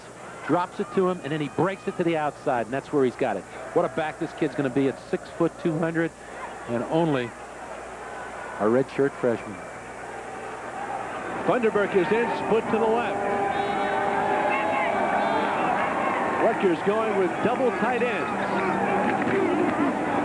Willis down to the 45-yard line, but they've got a decision to make here, Bob, short of the first down. Yeah, important call here, but it's important only because he still has field position, but he wants to punt the ball and put Duke in tough defense in offensive position here. David Lippitz comes on 4th and 2. He's averaging 37.5 yards and two punts tonight. Brad Breedlove back to receive along with Ray Farmer. Breedlove signaling fair catch, and he makes it at the 17-yard line. So 22 seconds left here in the third quarter. A 28-yard punt by David Lippitz. Don't forget, Thursday nights, we invite you to join us here on NJN for the Doug Graber Show. Rutgers head coach talking Scarlet Knight football as the Scarlet Knights take on the Big East Conference. That's Thursday nights at 7 in September, 8 o'clock in October here on NJN, the New Jersey channel. Fisher continuing at quarterback. David Lohman split well to the left. Robert Baldwin, the lone running back. Fisher pumps one, looking for Breedlove. Good defense and intercepted by Michael Roberts. Roberts was step for step with Brad Breedlove and makes his first career interception. Little pump fake. All he wanted to do was run a streak and beat Roberts deep. So he pumped, give him the fake, and then he delivered the football. Roberts stayed with him. As we said earlier, what a confidence builder. And he was right there. And what he did most of all, as you watch this, as you watch it on the corner, watch him find the football. When he found the football, he made the interception. Okay, it's time for the Rutgers offense to get started. They've really sort of stuttered and stammered this entire third period. It's time for Ray Lucas to take control here and start to show that he is the #1 quarterback. Terrell Willis is the Rutgers tailback. Lucas across the middle, deflected. Brantley lost it, intercepted by Ray Farmer. Ray Farmer, the sophomore from Kernersville, North Carolina, makes the pick. His second of the evening. That was a good pass. It's good play action by the part of Lucas. He threaded the ball right into a crowd, but it was right there. Brantley went up to catch it, and he got hit simultaneously, and that's how the ball came out. Watch this as you see the play action here. Brantley's going to come right in the middle, and there he is, open. And as you see it now, he goes up for the catch. He gets hit, and the ball bounces out to number 22, who makes the play. Duke keeps it on the ground on first down.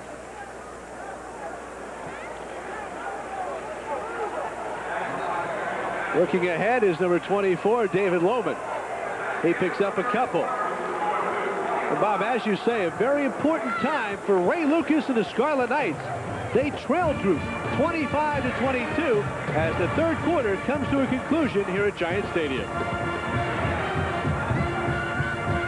People want to know whether or not you ever saw football growing up in St. Louis. Oh, yeah, St. Louis University Billikens I used to watch. They used to play Missouri, Texas Tech. They used to have they were in the Missouri Valley Conference then. Can you get over the size and the speed of these guys that play college football today? I know they're much bigger than they were then. They're big. Well, if you were a football player, Yogi, growing up, what would you have played? What position? Center. I love to tackle. Center, catcher, it doesn't matter, right? Hey, Yogi, thanks for joining us today. We appreciate it. And then please, coach these guys to a win tonight, will you? I hope so. They made a little mistake here in the third quarter, so I hope they do a little better the fourth quarter. Thanks for joining us, Yogi. Back upstairs, guys. This one ain't over. As Yogi would say, the honorary coach for Rutgers tonight. Rutgers down 25-22. Fisher to the backup tight end, John Farquhar. And Farquhar gets in the Rutgers territory for a first down. That's just a delay. He comes off the line of scrimmage late. He finds the seam after the play fake inside, brings those linebackers to the play, to the back going inside. Beautiful execution by Fisher. He gets it to the tight end, and he gets a first down. John Jensen split to the right. Dorsey to the left. They'll hand off to Lohman. Lohman with a good burst. Tripped up by Malik Jackson, number 43. First team All Big East performer in 1991. Trying to regain that form here in his senior season. Good running back, broke it to the outside, didn't look like he had much, picked up 3 yards. Very important here for Rutgers not to give up another score. They don't want to fall too far behind, but Duke has a lot of versatility in their offense, particularly in their passing game. They've executed well enough. 2nd and 7. Fisher floating one. Incomplete, intended for Stanley Dorsey. The coverage coming from Jay Bellamy. Good job by Bellamy coming from the free safety position that time. They were trying to get Stanley Dorsey deep on the outside, and good execution, good defense by the secondary. So now Duke facing a critical third down.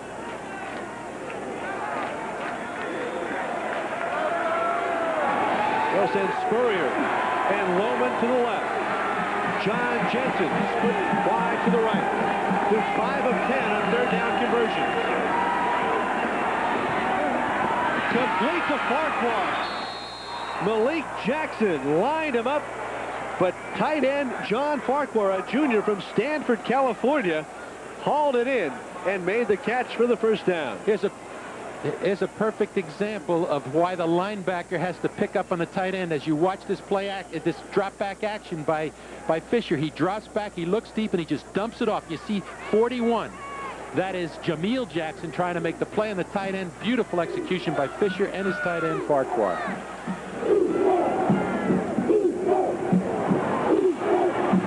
Here's the play to Lohman, and Lohman gets out to the 23-yard line, tackled by Rusty Schwartz, another redshirt freshman for Rutgers out of Edison. The defense for Rutgers has been on the field a lot this third quarter, and particularly now early in the fourth quarter. They've come up with some big plays for him, but Duke is knocking on the door again with the versatility in their offense. As you look at Rich Rachel, he's had a tough night tonight trying to cope with this Duke offense.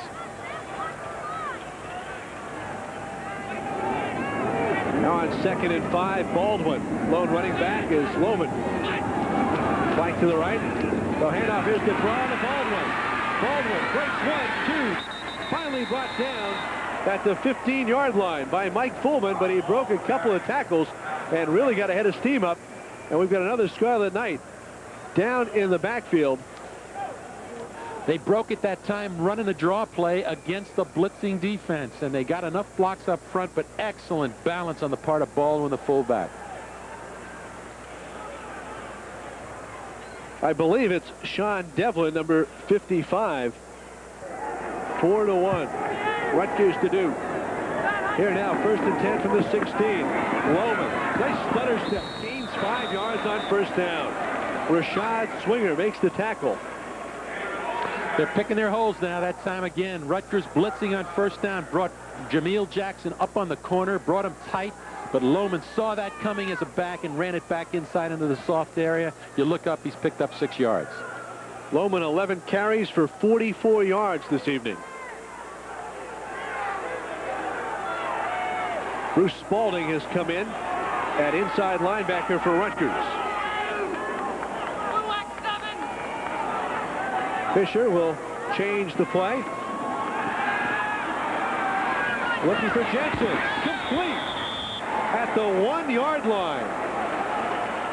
Mike Fullman and Jay Bellamy were there, but John Jensen went up and got the ball. Jensen at 6'4", 210, made a great catch, but a beautiful pass again by the quarterback Fisher. Just watch this. As you watch on the right side of the screen, he comes drop back and he breaks it to the outside and he extends himself and makes the catch. Execution by quarterback and receiver, and Rutgers trying hard to defend. It's awfully tough. Very tough when you get that kind of execution by the quarterback and his receivers. Duke from the I formation. They hand off to Lohman. David Lohman up and over for the touchdown. This is a Duke team that's full of confidence, particularly on offense that time. That was a very impressive drive. They made the third down plays. They got good field position, made the third down plays, and got in for a score. And now Rutgers is really facing some tough situation here in the fourth quarter, trailing 31-22 before this kick. Good block by number 78, Matt Williams, on the right side. And Lohman up and over for the touchdown. Tom Cochran adds the extra point as we take another look. Just cuts up and vaults over that line and crosses the plane. But good job up front, as you mentioned. That offensive line dug in, drove those defenders down. But Rutgers, again, has been on defense a lot in this second half, and they just got to him. Duke opening up a 10-point lead at Giant Stadium. The fourth quarter, Duke leading Rutgers 32-22 as Tom Cochran set to kick off. This one will be fielded by Bill Bailey on the 9. Bailey up the middle, getting out to the 23-yard line.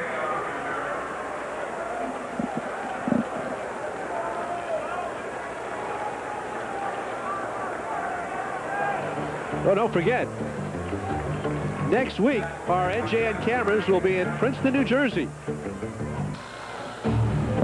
We'll be watching exciting running back Keith Elias, number 20, the senior from Lacey Township, as he tries to lead Princeton to an Ivy League championship. Cornell and Princeton next Sunday on NJN. Meanwhile, Rutgers in need of some offense. Terrell Willis on first down. Very interesting, Pat. We haven't seen Presley in the last 2 series. Maybe we can find out there's something wrong with him, or they're just keeping him out of the ball game now and giving Willis a chance to go. Well, we'll get Mike Mayock on the case over on the Rutgers sidelines. Wes Bridges and Terrell Willis are the Rutgers running backs. This is Willis in motion. Lucas, incomplete. Intended for Marco Battaglia, but Lucas delivered it low. James Kirkland was in his face in the backfield. Kirkland was in his face, and they were looking for that play. When they motioned the tailback to the sideline, they've been hitting that tight end in the seam, and that time the linebacker was out there with him burdened.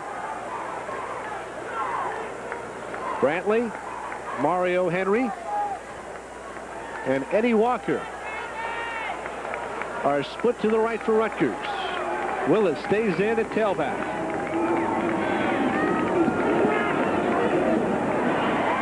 Lucas, flush in the pocket. Picked off by Sean Thomas. The senior from Westerville, Ohio. Another big play. The 5th Rutgers turnover. I'll tell you, Pat, Ray Lucas that time just got pushed out of the pocket. Great pressure on him, as you'll see in the middle. Watch this.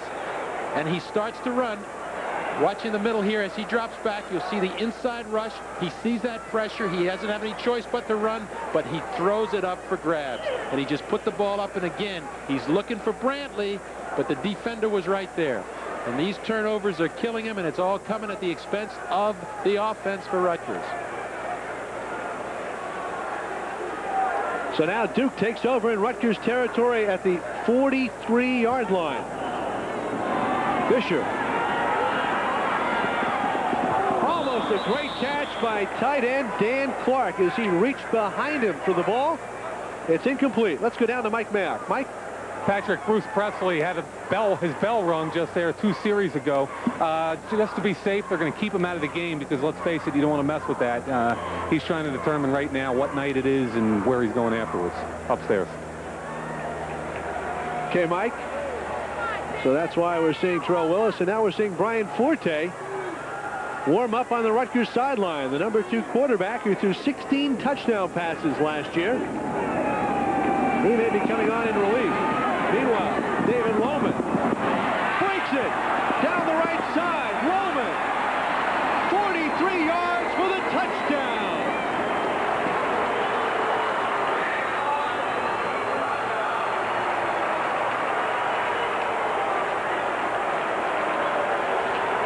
Well, you can't do it any better than that. That's just a toss sweep to the sideline.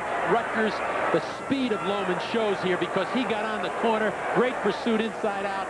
Then when he got on the corner, he lowered himself, and he just got up the field and broke it back. A few missed tackles along the way, and Duke has really turned this game around in the second half. Cochran for the extra point. No good. He hit the upright on the left-hand side. But the Duke Blue Devils still leading 38-22 off this play, Bob. As you see it now, they're going to just toss to the tailback on the corner here. He's going to get a lot of pursuit from inside out, but he's so quick on the corner that his speed makes up for it. And as you'll see here, he gets outside the inside-out pursuit with the fullback blocking for him. That's Baldwin. Now watch here as he lowers, missed tackle by 22, Michael Roberts. And now he's got one guy to deal with, and that is 27 Fullman, who overplays into the inside. Big score for Duke, up 38-22.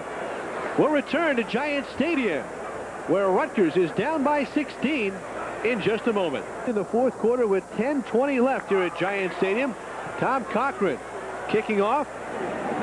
And this is Terrell Willis on the 3-yard line. Willis out to the 30. Brought down at the 40-yard line. Number 90, Bernard Holtby, and number 7, T. Edwards. Making the play, Terrell Willis providing a lift. And now let's see if Rutgers can rally from a 16-point deficit. Here comes number 7. It's Fortay time. Senior quarterback Bryan Fortay, who went 4 for 5 for 72 yards and 2 touchdowns against Colgate, has come on in relief of Ray Lucas. Brantley in motion. Fortay immediately finds the senior. It's complete at the 48-yard line to Chris Brantley.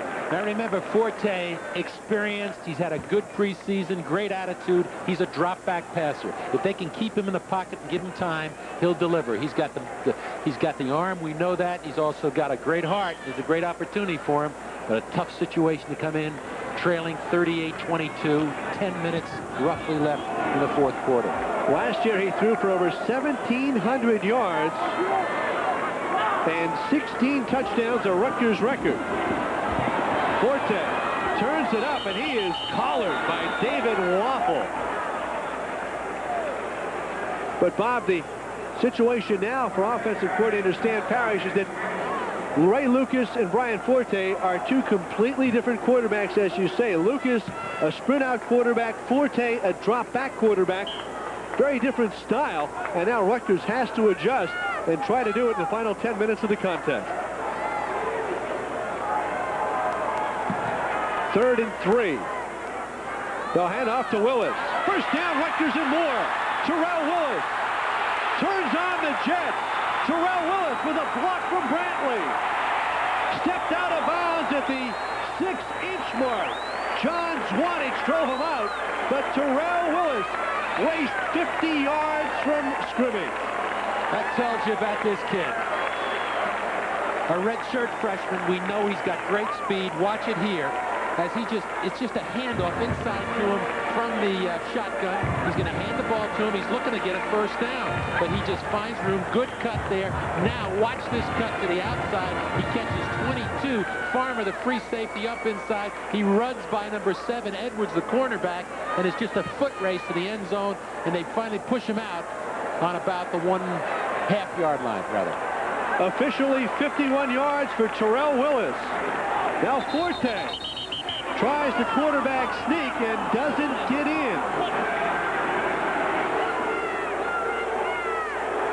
So Rutgers can't waste any time. They're going to line up and go as the clock continues to tick.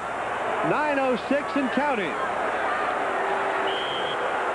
2nd down. Goal to go from the 1-yard line.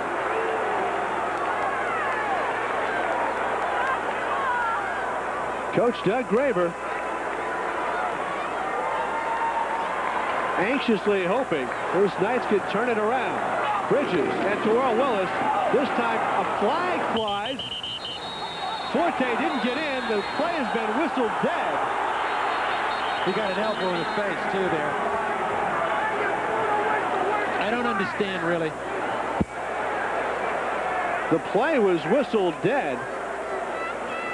The flag came from the line judge. And we'll await Dale Phillips unraveling this one.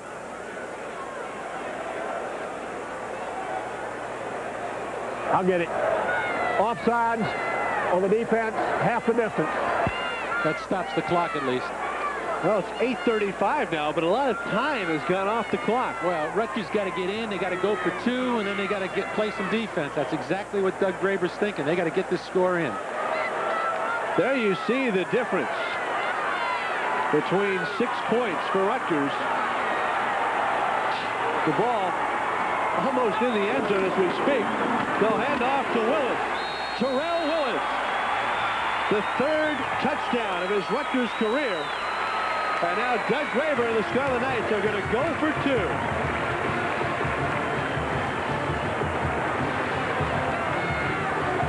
And Doug and his line coach Mark Deal telling Terrell Willis, get back in the game. We're going for 2. They don't have the player, and they need Brantley in the ball game, too. Okay. Time is out. Big play, though, for Rutgers as they draw within 10 on the 1-yard run by Terrell Willis, who set it up with a 51-yard scamper. Terrell Willis, 5 plays, 59 yards, a scoring drive for Rutgers in 1:53 as Bryan Fortay has got the Scarlet Knights into the end zone. Now the try for 2. Forte with plenty of time to Marco Battaglia. The 2-point conversion is good. Rutgers pulls within 8 points, 38-30, as Battaglia fought for the ball and got into the end zone as he beat cornerback Sidney Wells. They had 3 receivers to one side, and Forte, who usually drops back, will sprint out, and he hits the tight end coming all the way across. Great action, great concentration by Battaglia to catch that football and get across the end zone. Really interesting to see it. Now watch it now. He's going to come out and sprint on the corner. He's got 3 receivers here, and Battaglia is going to sneak across, all the way across here to make the play. A little straighter than that. He blocks first, and then you'll see him slip back, and there he is across the end zone. Great concentration, big play.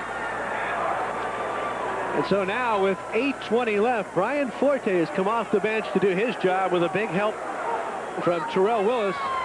Bob, is it too early to think about an onside kick? Yeah, far too early for that. They don't want to give this team, who moves the ball very well, field position by not coming up with the onside kick. They just got to dig in and play some defense now.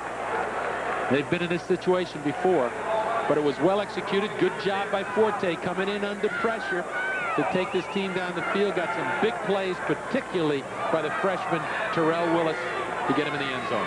Tell you what, it's tough doing those push-ups. The Rutgers cheerleaders do one for every point on the board. That was 30 that time. And Ray Lucas, you saw Doug Graber come over to Ray and tell him to hang in there.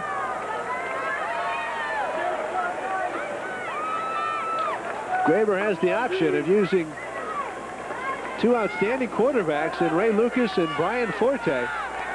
And the change of pace paid off for the Scarlet Knights. Now John Benestad on to kick off. Gallman and Pollock back for Duke.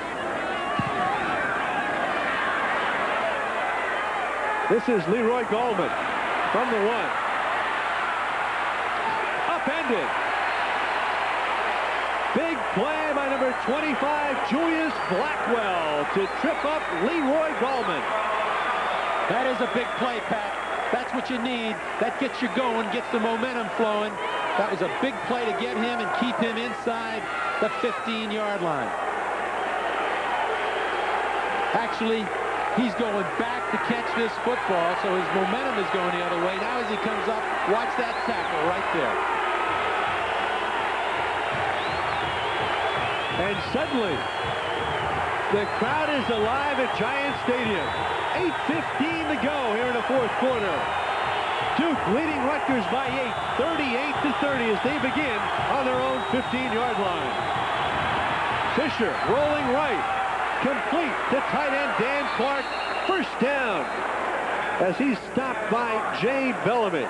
That's a tough play to defend against. Good call. Lots of guts on the part of Duke. They come right out with that bootleg action and hit the tight end this time coming across before they hit the back out of the backfield. Actually, the fullback, Baldwin, was open besides the tight end coming across. So Ray Lucas hoping his defense can come up big here. Jensen split to the left. Dorsey to the right. They'll hand off and keep it on the ground. Loose ball. Rutgers recovers.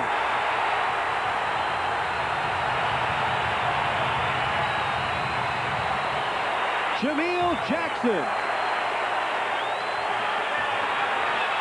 getting the fumble. Recovery off Robert Baldwin. I'll tell you, this is an exciting moment here.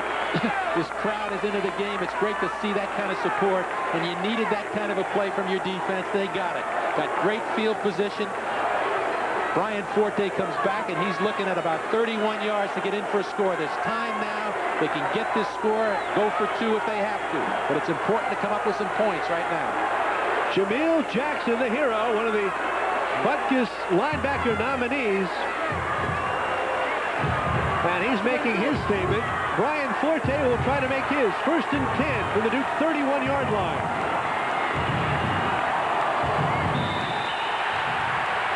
And number 91, David Waffle, came across the line of scrimmage on the play. We'll see if he was drawn offsides. How can that be? That was a cadence that drew him offsides. Fortay does that all the time. He did it last year. He changes the tone of the cadence.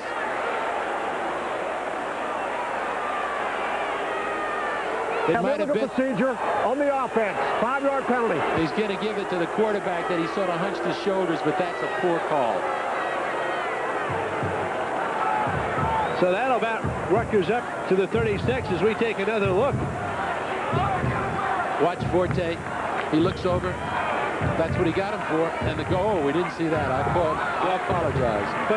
But Bob, actually, that was him getting hit by the defender. You're right. That was Pecocious getting knocked backwards, so he called it really hot Fortay. I think it's a good call. The more I look at it, That was a good call.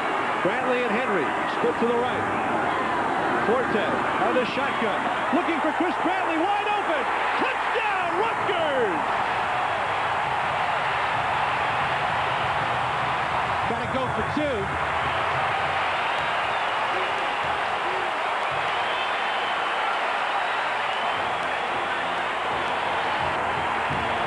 Chris Brantley, 36 yards off the touchdown pass from Bryan Fortay, and Rutgers has pulled within 2 at 38-36. Brantley, his 3rd touchdown reception of the evening, and Rutgers and Doug Graber will go for 2, Bob. Absolutely go for 2 here.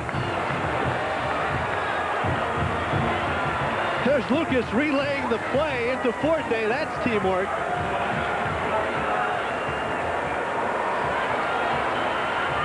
Triple receivers to the right. Brantley, Walker, and Henry. Fortay looking for help. Almost got there, but no. He reached out with his right hand in the ball. Brad Sherrod made the play, but the 2-point conversion fails. Big play. He was rolling to his right, looking to the 3 receiver side. They were covered. Then he decided to go back and see if anybody was open in the back of the end zone. Give Duke credit. They did a great job of defending, as did Sherrod, as we see it here. Here's the touchdown score. If we could pick it up, we're going to see drop back action on the part of the quarterback, and just from the inside position, a post pattern by Brantley, and he just beats the defender inside, and the ball is perfectly thrown. And watch Brantley, number 12, stretch himself out to make this catch. Great execution on the part of Fortay and Brantley. Touchdown. Rutgers right back in the ball game. 7:41 on the clock. Last week against Colgate, Bryan Fortay's first pass of the season was a 45-yard touchdown strike. So there's our story. Rutgers down by 2. Bob, in their last 2 drives, they've scored traveling 59 yards in 5 plays, under 2 minutes, and 1 play, 31 yards in 5 seconds.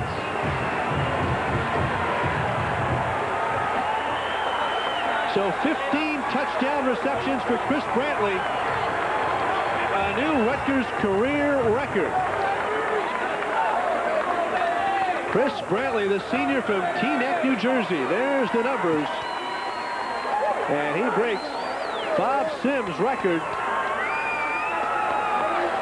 in 2 games this 1993 season. Bryan Fortay just saying to Brantley and the rest of that team, just get us back the ball. We can win this football game, but the pressure now, it goes back on the defense to come up with the big play.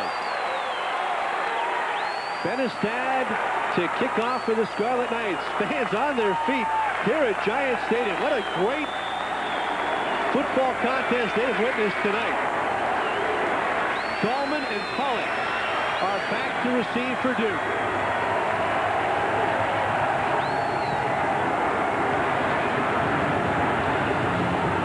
Pollock on the 17 has a seam and brought down at the 30-yard line. Mike Bressel makes the tackle.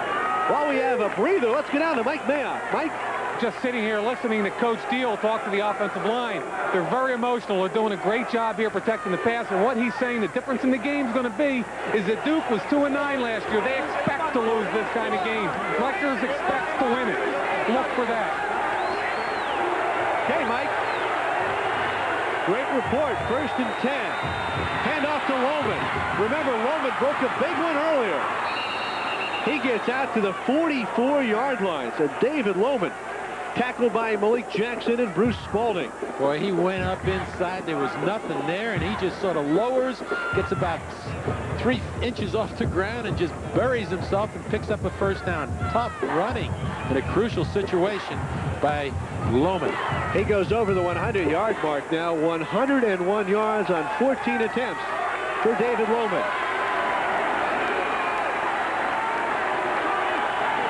Now Duke from the I formation on 1st down. 7-12 and counting.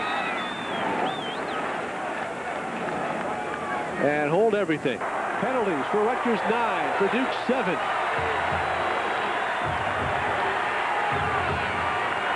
Hand off to Lohman. Cuts it inside. Gets back to the original line of scrimmage and a little more.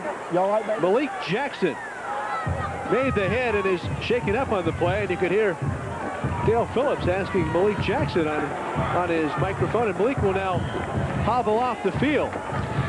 David Lohman makes you miss. That's what happens. He came into that hole. Two people had a shot at him. He just made a little move on him and went up inside and picked up that yardage. You got to be impressed with this kid. 5'10", 200 pounds. And he's a converted defensive back. Last year, he was playing on the other side of the football. Number 23, Mark Washington, into the game, replacing Malik Jackson, who was shaken up. Here's the handoff and a big play. It was Mark Washington tripping up David Lohman.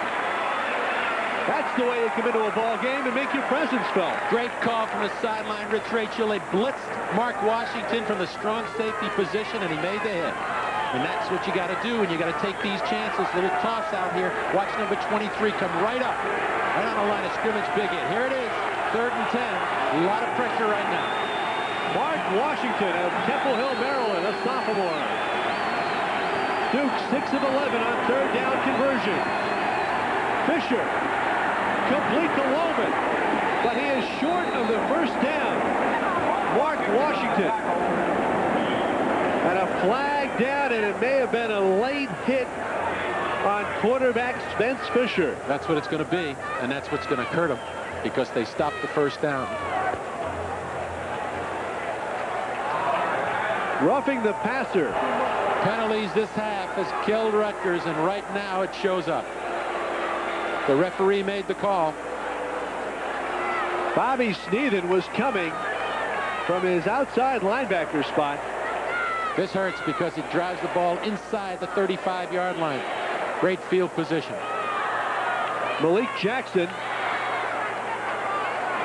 suffering through some cramps, we're told by Mike Mayock.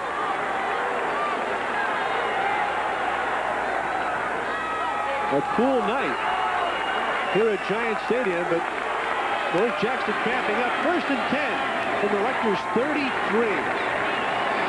From the I formation, Baldwin and Lohman. Here's Lohman. Jameel Jackson had the penetration, and Bobby Sneathen finished them off. You got to gamble here. You don't have any choice but to come after these guys and put pressure. You can't lay back and give them a chance to control the football, take time off the clock. And that time they brought Sneathen up and let him come from the backside. He made a big hit. Back in the football game at 43, Malik Jackson at strong safety. Played a great game tonight. Strong senior leadership. He gives it to him.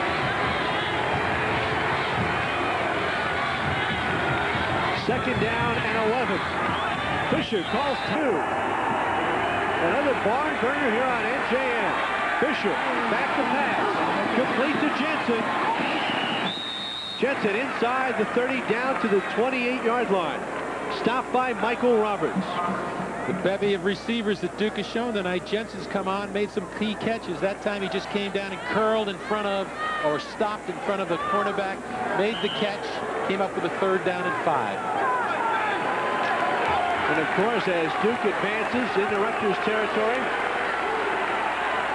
sets up the possibility of a Tom Cochran field goal. Meanwhile, 3rd and 5 on the 28. 3:55 left. Fisher changing up. 5 on the play clock. Wants to look for Lohman. He never turned around. So maybe the noise not allowing Lohman to hear the call being changed, and the blitz was coming. Interesting call because they put Lohman, the back, out there as a flanker working on number 22, Michael Roberts, and you're right. He probably didn't pick up whatever the automatic was. Here they are, 4th down, and they're going for it. Here is Tom Cochran, the place kicker, who's 1 for 3 in field goals tonight, but good from 24, no good from 29 and 51, but Barry Wilson's going to go for it. 4th and 5. Fisher, he knocked from behind. The pass was deflected from behind by Jameel Jackson. Andrew Beckett was also on the scene. A huge stop for Rutgers with 3:41 left. They take over from their own 29. Watch the pressure here from the top of the screen. You're going to see 41 Jackson. You're going to see 98 Beckett. There's Beckett. He just gets his hand on it. Both of them putting the pressure on. The Rutgers defense did it. They had to, and now it's all up to the offense. Bryan Fortay talking things over on the sidelines with head coach Doug Graber. Coach Risen over there as well. 38-36. Terrell Willis at tailback. Brantley and Henry split to the right. Eddie Walker also in for the Scarlet Knights.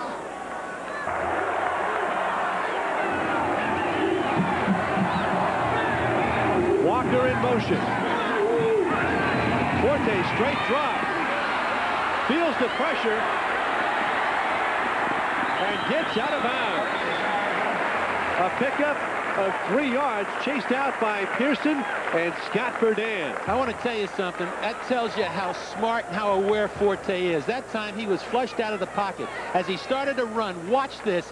You're going to see him here. He sets up. He drops back. He sees the pressure. He starts to move now. But watch him glance back, and he sees that guy. And that's what made him not go back against the grain, but run out of bounds. Excellent move by Forte. Stops the clock, gets some yardage. Picked up 5. He was being chased by Dwayne Marks, number 99. Hand off to Terrell Willis. Cuts it outside. Willis get out of bounds at the 45-yard line. So the redshirt freshman makes a heady play as well. Knocked out of bounds by Edwards and Sidney Wells. You bet that was smart for a redshirt freshman. He got his first down, got the sticks moving, and got out of bounds to stop the clock. Plenty of time on the clock for this Rutgers offense. We know that. They can score quickly. They can get big chunks of yardage. Just don't need mistakes here. Duke playing pretty conservatively now, sitting back in that zone coverage. 1st and 10 from the 45. Duke leading 38-36. Pat Scanlon, Bob Cassiola, and Mike Mayock here at Giant Stadium. Bryan Forte from the shotgun. Flush from the pocket. Gets it to Willis. Willis gathers it in. Into Duke territory. Spinning, still on his feet. And brought down at the 32-yard line. Terrell Willis did it all himself.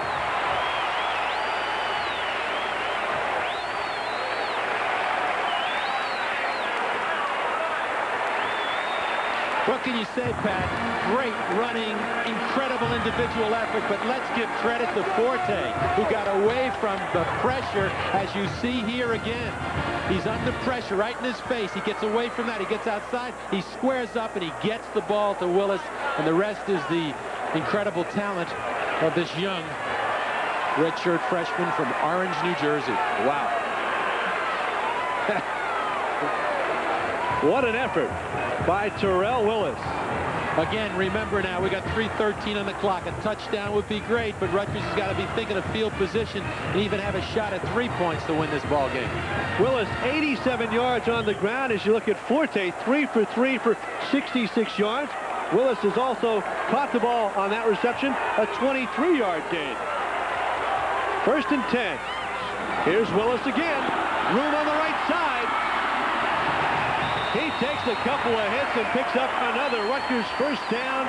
T. Edwards made the stop, but Terrell Willis, Bob, is showing us another dimension, a physical dimension, as he's able to take on would-be tacklers.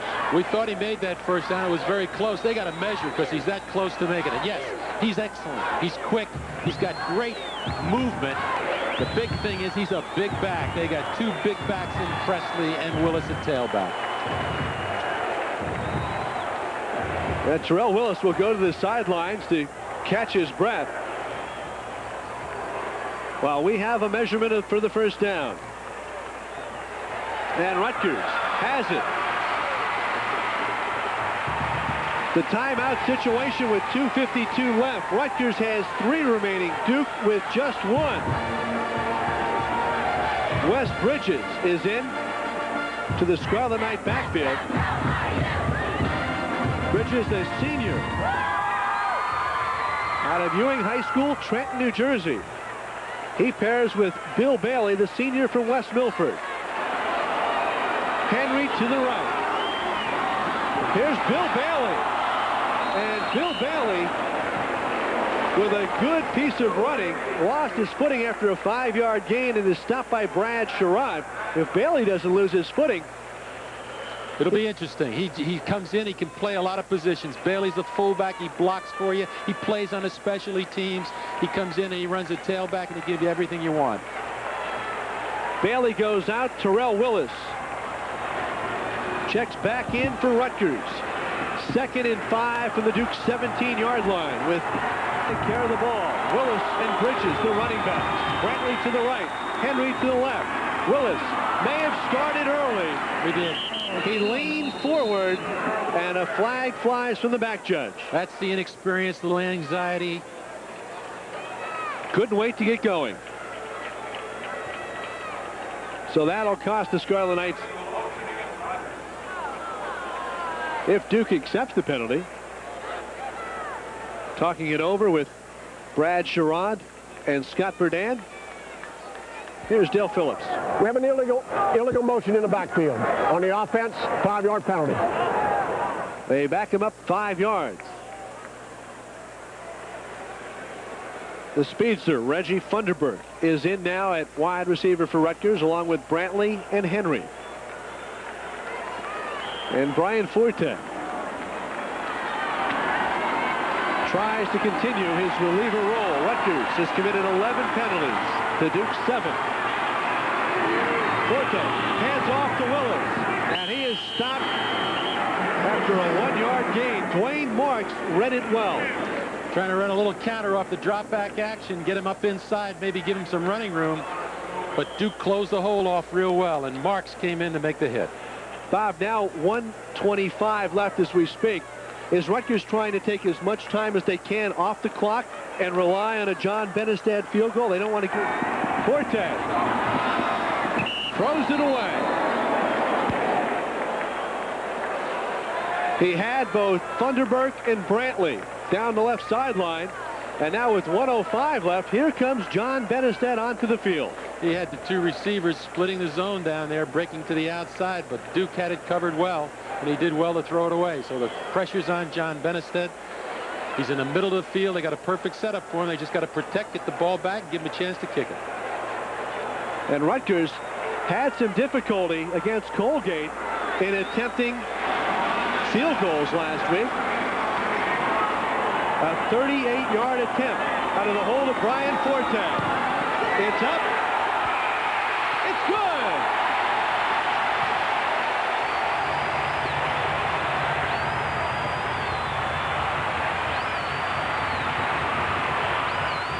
But it's not over yet. Rutgers takes a 39-38 lead with 1:01 showing on the clock. Well, hey, let's give credit to that offensive team. They blocked for him. Great protection. Fortay got the ball down and 5, put it through. It was right down the middle. You can't do it any better. But you're right. With 1:01 left, the key will be this kickoff, that they not give him great field position. They've got to cover this kick, and you know who's back there returning it. Leroy Goldman. Rutgers goes 51 yards in 8 plays. They took 240, and they finished it off with a John Benestad field goal.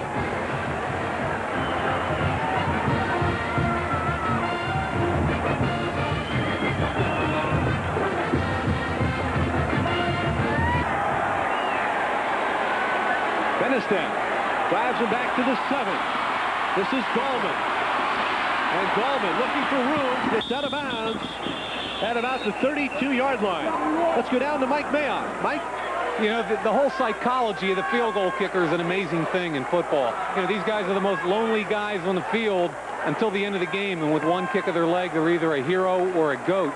And in this case, I can't tell you how impressed I was with Benestad and the whole Rutgers team. The coaches were over helping him out before he kicked. The players came over, were encouraging him. Real impressed with the whole situation. Dorsey, Spurrier, and Jensen in at wide receiver for Spence Fisher. Pressure. Fisher delivers. Complete at the 48-yard line to John Farquhar, the tight end. So hard to blitz this team. They read the blitz. That time they came with the blitz right up in Fisher's face, and he found his tight end in the seam wide open. Give credit to Fisher. He read the blitz. It's very tough to play defense against this offense. They're tough. They picked up it all. Quickly out to their own 48-yard line. Again, complete to Stanley Dorsey. He fumbled that ball. Mike out of possession. Mike Pullman hit him, but they'll rule it a completion inside Rutgers territory at the 43-yard line. See, the problem is you're standing on the sideline, Rich Rachel. You know they're going to throw the ball. You want to get up in his face, but he reads that pressure so well, you take the chance for the big play. 2nd and 1.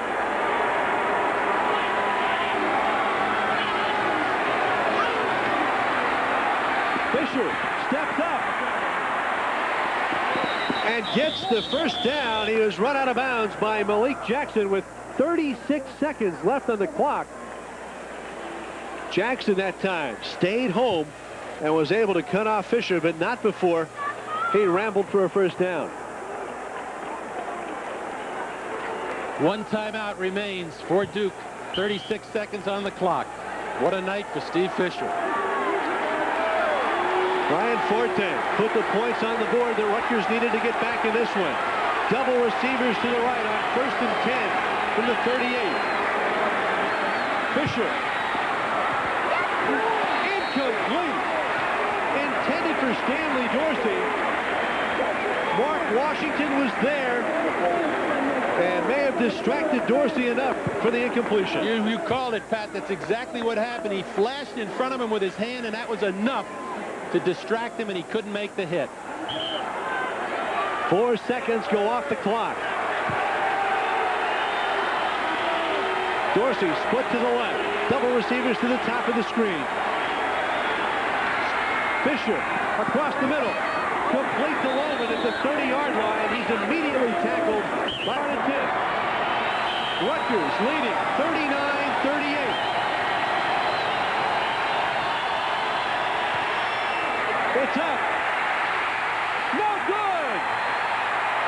Cochran's field goal is no good with 4 seconds remaining.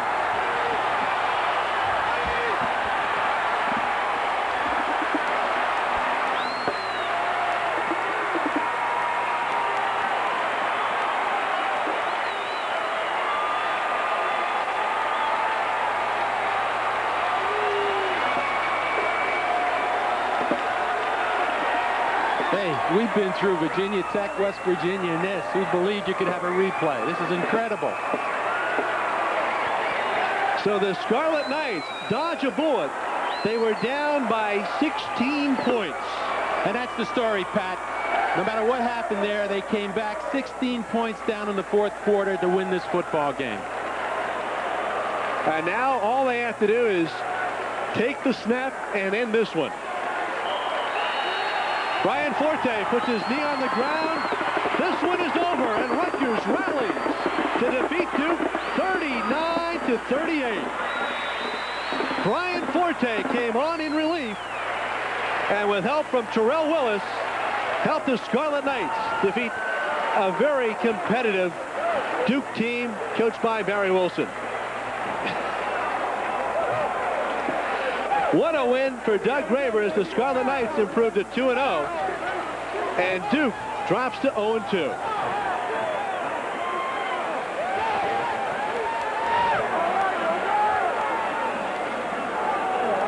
So, Bob, the Scarlet Knights have one game outside of the Big East